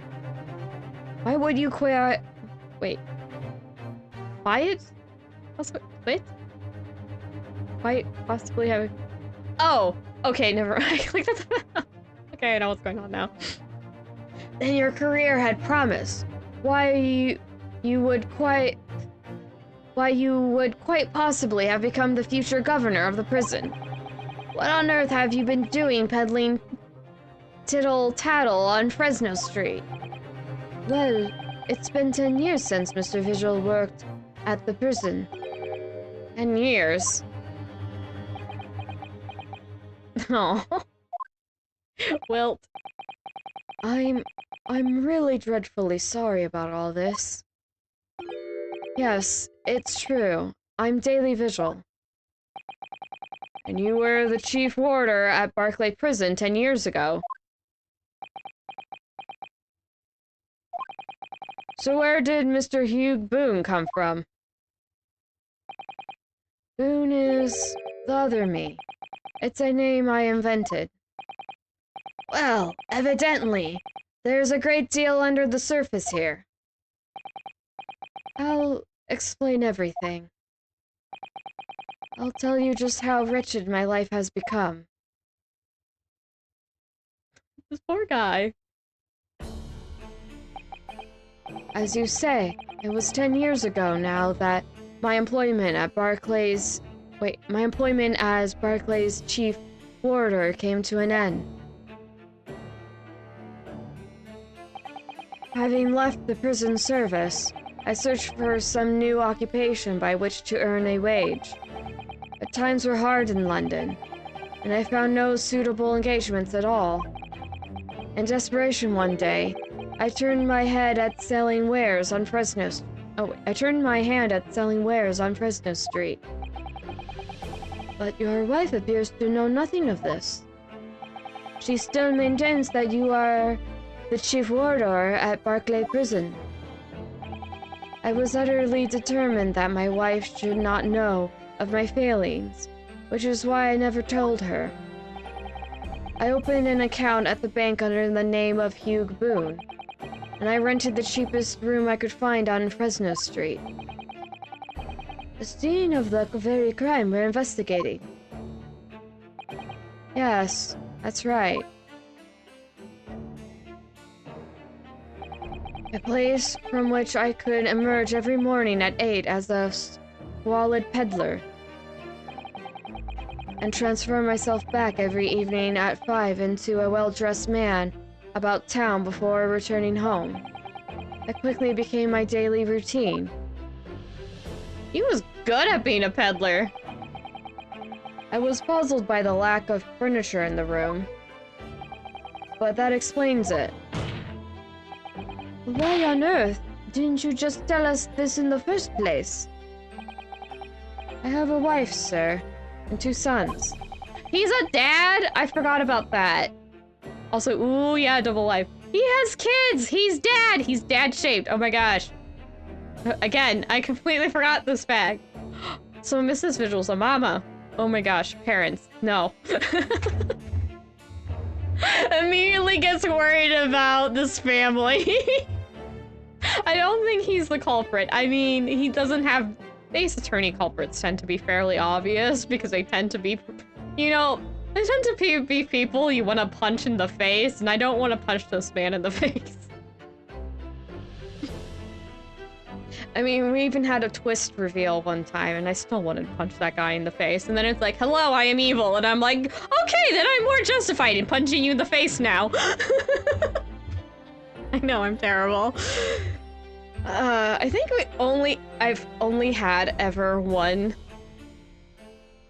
person who was responsible for shenaniganery ever be someone where I was like, oof. But again, I'm gonna keep that vague. I don't want to spoil the other games. I don't even want to spoil this game. Anyway. Without wishing to sound self-conceited, they regard me with some pride. I couldn't bring myself to disappoint them. So instead, you decided to conceal your occupation from them. Yes. I've made such a terrible mess of everything. Still, one thing doesn't add up. No matter how many tidbits of information you could sell to passing gentlemen, even at 6 pence apiece, you couldn't hope to match the salary you must have commanded as chief warder at the prison. Very true. To have kept your family in comfort despite 10 years of somewhat misbegotten employment.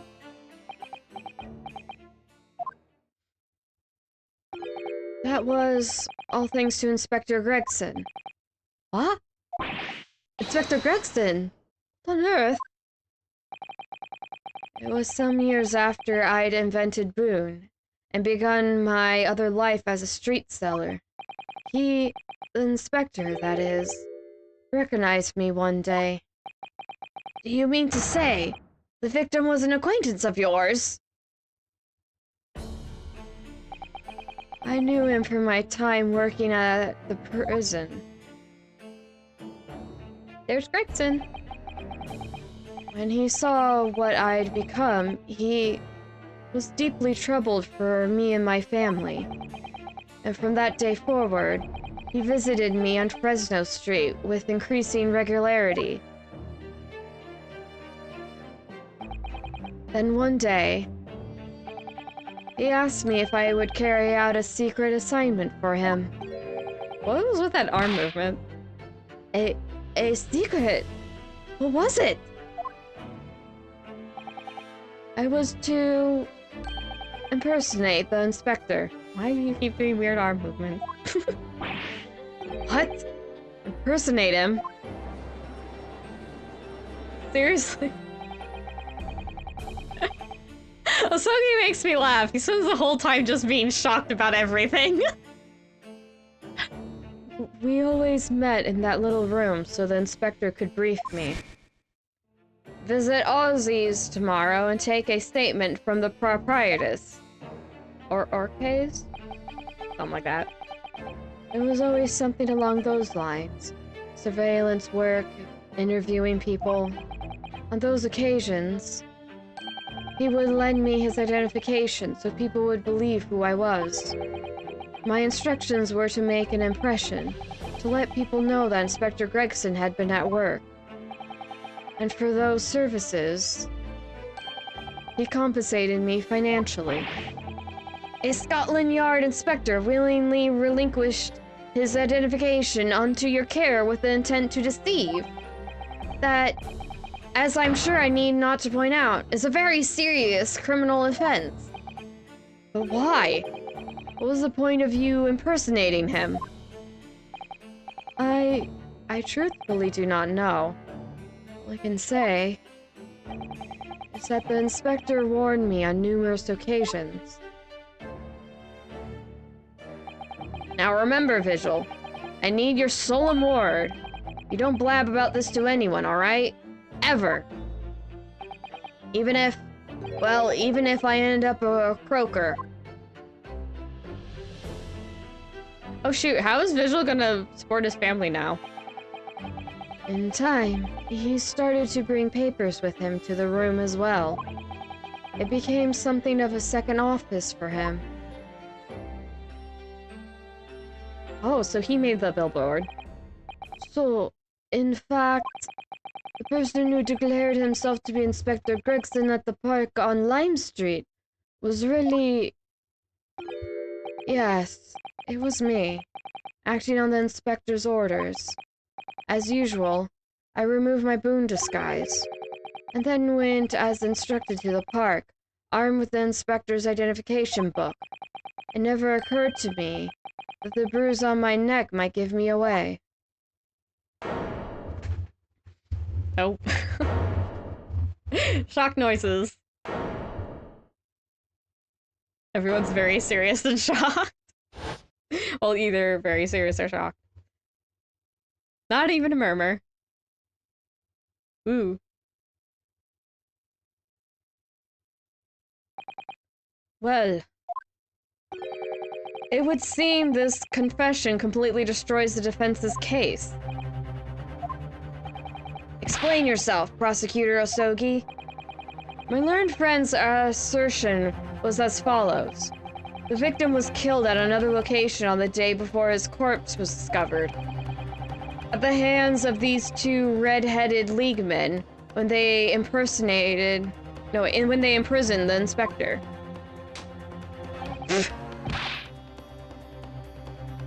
Oh my.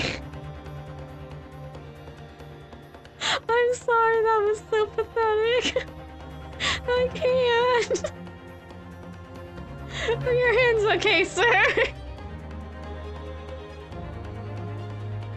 There's people who are just listening and have no idea why I'm quietly laughing in the corner right now. I've just watched the VOD get here.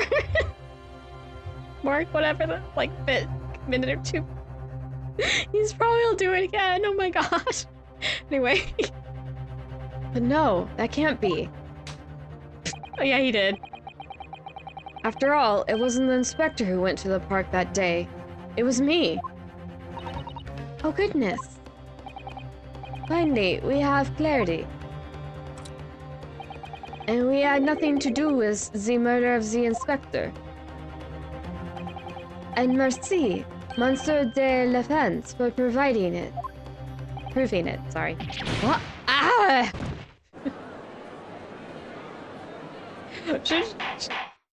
There, Ryunosuke. Order, order, order! Indeed, it would appear that we have reached a de facto conclusion of sorts. These witnesses had no involvement in the murder of the victim, as proven, somewhat ironically, by the defense. Ugh. I hereby call an end to the cross-examination. Hold it!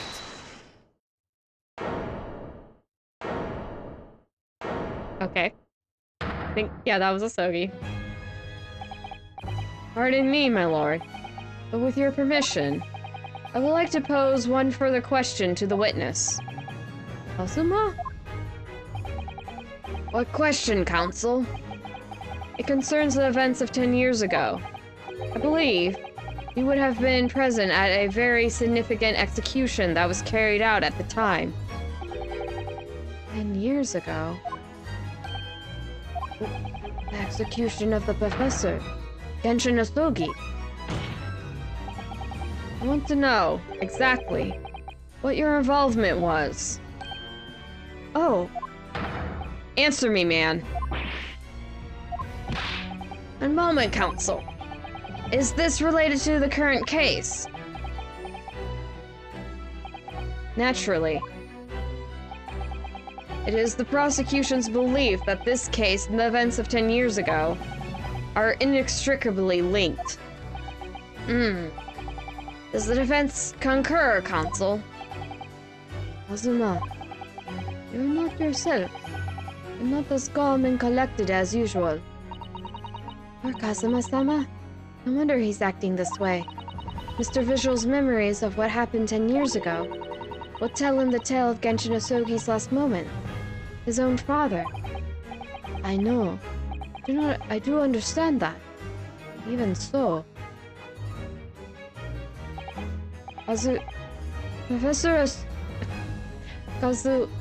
Prosecutor Asogi. Do you genuinely believe that this question requires an answer in order to learn the truth behind Inspector Gregson's death? I need you to trust me. Please.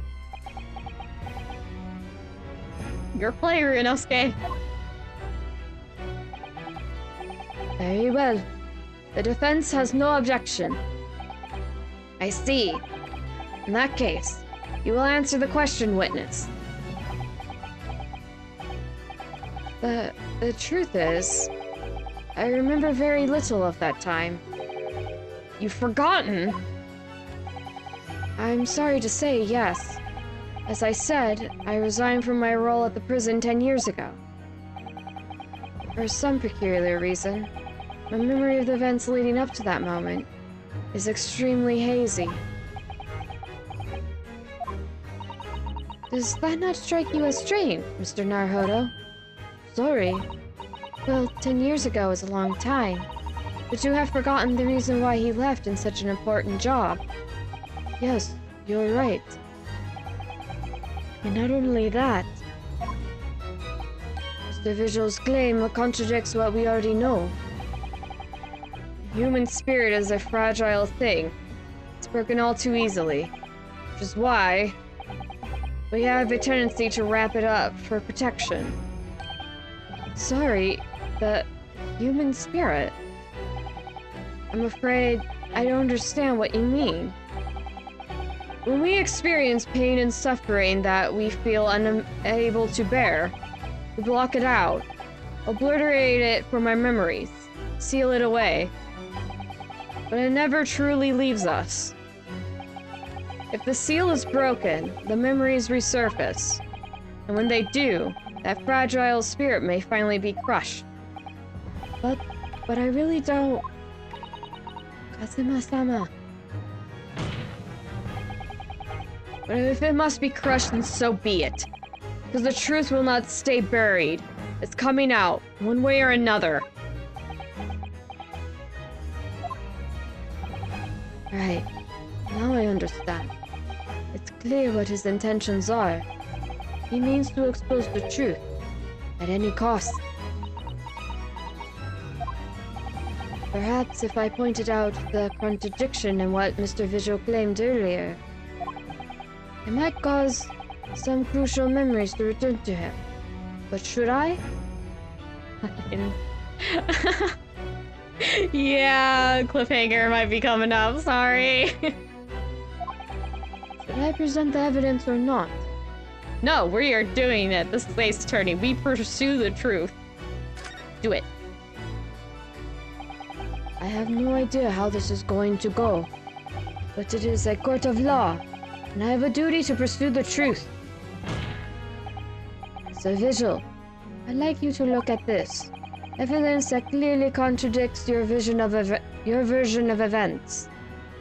Okay, wait. Did he say that he just left? Hold on, let me go double check. Nope, not that. Where is he? Sorry to say. Oh yeah, resign. He didn't get resigned, he was fired. Okay, yeah. Then it's definitely... Yeah, harsh reprimand incurred by Mr. Vigil 10 years ago that resulted in him losing his job as chief warder of Barclay Prison. So, yeah, pretty sure it's this dismissal notice. Take that! Just a few moments ago, you made the following statement. I resigned from my role at the prison 10 years ago. Ah, well, yes. In other words, you claim to have left the post of chief warder of your own volition. Well, yes, of course. Why? Tell me. Do you remember seeing this document before? No, I don't. This is a dismissal notice ordering the immediate termination of a prison staff member's employment. A dismissal notice? And the name on the notice is yours, Mr. Vigil. What? What? It's mine? So you didn't resign from the prison service at all? For some reason, you were dismissed as chief warder from Barclay Prison. No, there's been some mistake. I'm sure I tendered my resignation. This dismissal notice is nonsense. Oh, Isn't it? somebody catch him, he's going to faint. You were forcefully dismissed. There must have been a good reason. Clearly, you did something. Mr. Vigil, it's time to break the seal and have you remember. Somebody please catch this man, or just be prepared to. According to the few remaining records, the final execution that you supervised was on 17th June 10 years ago. And on that day, something very serious took place at Barclay Prison. The 17th of June. Dude is having a day, agreed. Was that the professor's execution? Also, wait, hold on, isn't it June? Hold on. Yeah, it's June. I don't know why I had to double check. That would be, actually, 1 week from today is the 17th. If I was a little slower in this, we could have had it be like, wait, that's the day. It's, it's a Monday of next week. That's funny. Professor, as you were the chief warder at the time, it stands to reason that you would have been presented throughout the proceedings. It does sound familiar. And yet, that execution never took place. The convict, ostensibly executed earlier that day, later re-emerged from his grave. The convict came back to life. In the cemetery in the middle of the night, there was a witness. However, the witness claims that a moment after he saw the convict clamber out of his grave, a gunshot rang out from over his shoulder. Yeah. Dun dun dun! There's a lot of that going on today. And the bullet pierced the professor's chest, killing him instantly.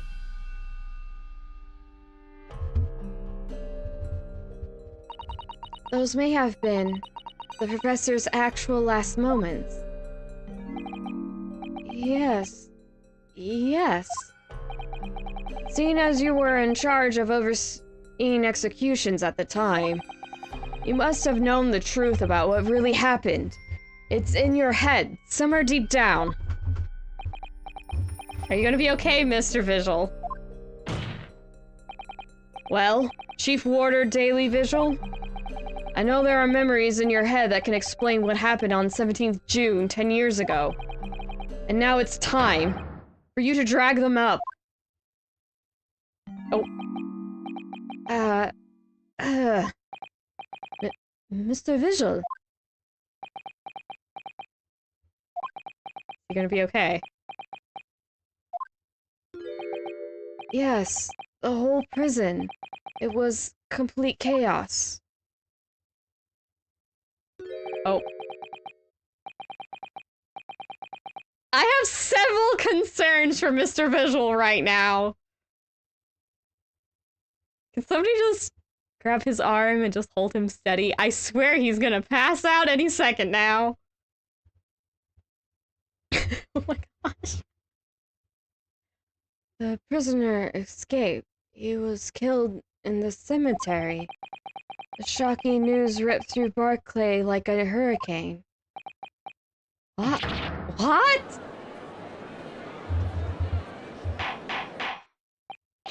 Order! Order, order! Do you mean to say, Mr. Visual, that your memories of the time have returned? My head, it's like some floodgates have been opened. The images, the screams. Oh, my goodness. The papers.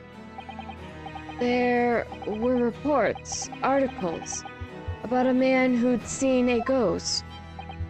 Yes, an octrabeur.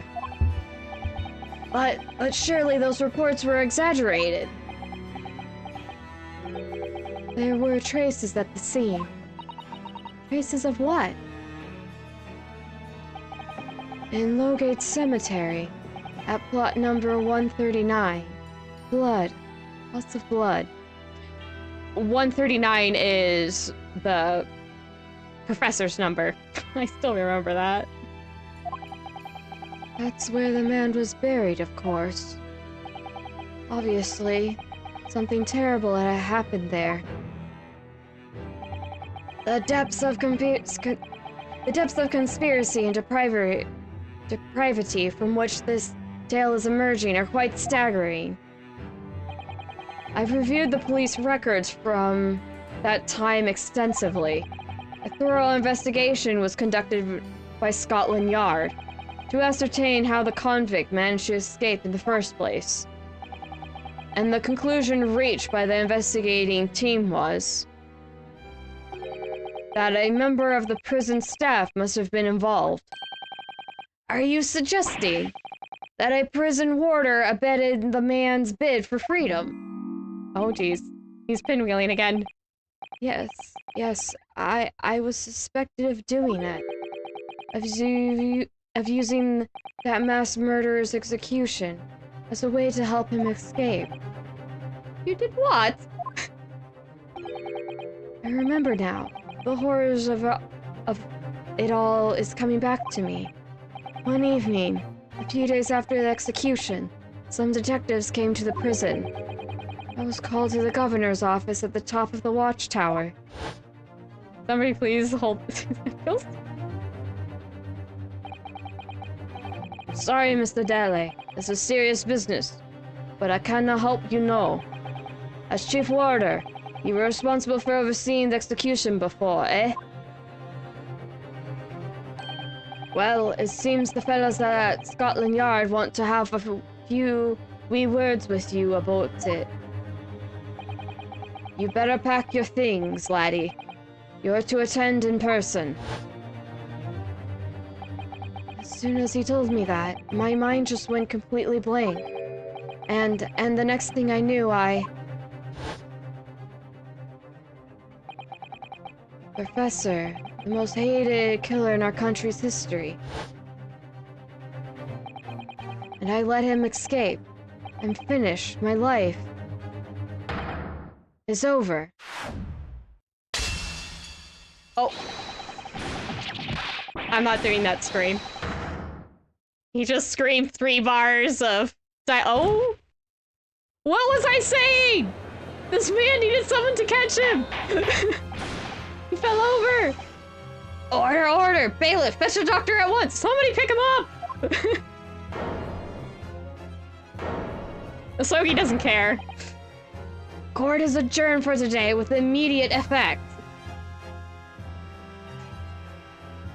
So, with Mr. Vigil's collapse, proceedings came to an abrupt end for the day. Surprise voice acting, not done by moi. Moi? Moi? I don't remember the pronunciation. Once again overshadowed by the legacy of that notorious killer, appearing like a cursed ghost ship on a foggy ocean. So intense. Lord Van Zeeks, Mr. Vigil, Kazuma, and Gregson. All of them bound by invisible chains anchored to the same wreckage in the murky depths of the past. But the miraculous light that had been trying to cut through the gloom and shine on those tragic events was playing on the edges of the truth at last.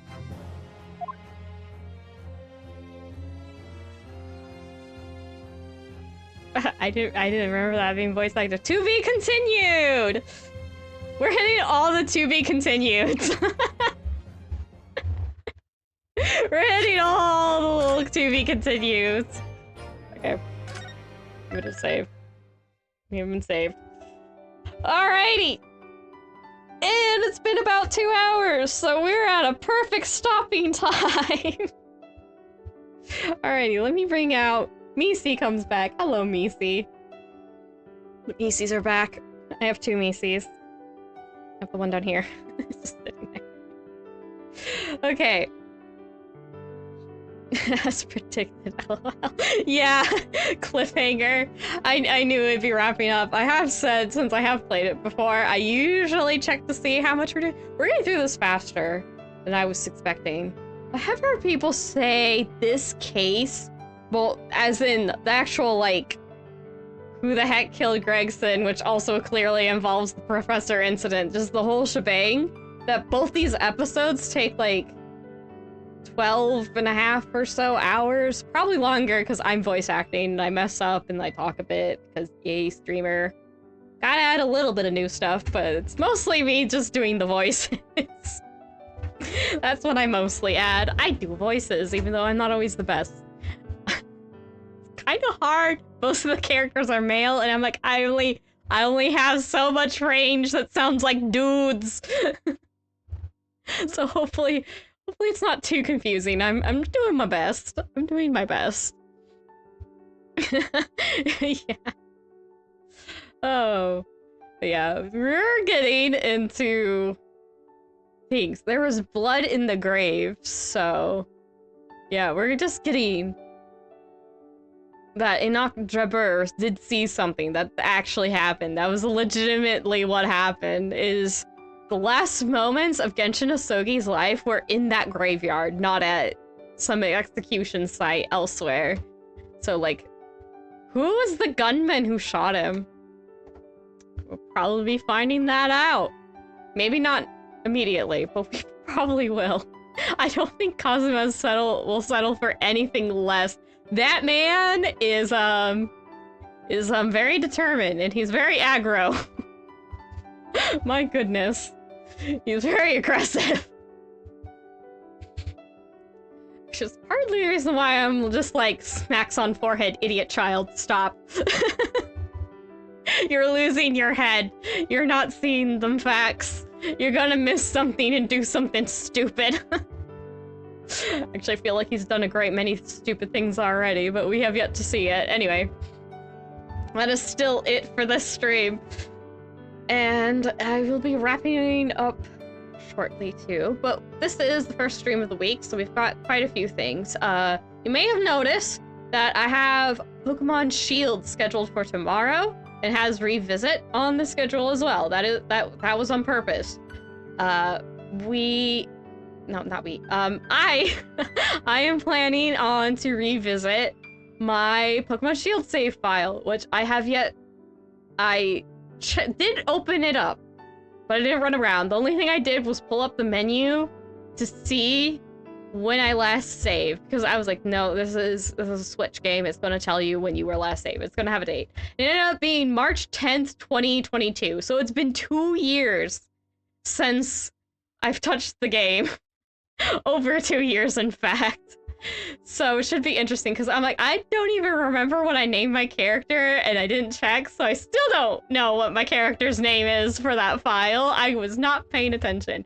But I have 172 hours on this, so I'm not exactly like a shiny hunter or anything like that, but there should be at least 1 or 2 mildly interesting things, or at the very least me going, oh, I have one of those? I forgot. I don't think I've done everything. If I remember correctly, I don't recall getting... Well, maybe I did. I really don't remember much. I can't even remember my character's name. Honestly, the only thing I can remember is I named my Zamagenta, the shield Wolfie, I named it Horsefant, because of course I did. It's like, gee, I'm a Final Fantasy 14 player. What am I gonna call the shield doggo? Horsefant. What? What do you think I would otherwise call it? I'm like, I have shield doggo. I'm gonna name it Horsefant. So needless to say, I'm very attached to the Wolfie. I'm like, I am not sorry. I have doggo. But alright. So that is one thing to look forward to. Thursday is, oh yes, we're having more Paper Mario Thursday, and Friday we will resume Ace Attorney, the Great Ace Attorney here. I should probably put the Great Ace Attorney because I actually distinguishes which one I'm talking about, because Chronicles is one package. We didn't get 2 games, we got 1 game made up of 2 games, which is partly the reason why this series is nearly 40 frickin' streams long. It is 2 games in 1. I think our closest one, oh gosh, it's either my Tears of the Kingdom stream or it's Octopath. I think Octopath was 27 streams long, and I want to say Tears of the Kingdom was about the same, I think. So this is undeniably the closest. But, or was it more? Okay, I need to check that. I don't remember no things. Anyways, that should make tomorrow more interesting. But yeah. If you just here for Ace Attorney, check back on Friday. Yeah, you can always check my schedule on my YouTube. I put it up on my Tumblr, and I put it up on my Twitter, because I'm not calling it the other name, because then you'll have no idea what I'm talking about. Or you will, but I'm calling it Twitter. Deal with it, people. Yeah, I do post my schedule in a few places, so you can find it. And I believe that will be all for today. So I hope you found some enjoyment and you're looking forward to some future stream at least. But for now, I must bid you all farewell with a very much gratitude for spending your time here. As I appreciate it, whether it's live or in the VOD, subscriber, follower, or not. You spent time and I'm very grateful. That's why I always bid people farewell with fun bye-byes. And I hope to see you on another stream. Bye-bye.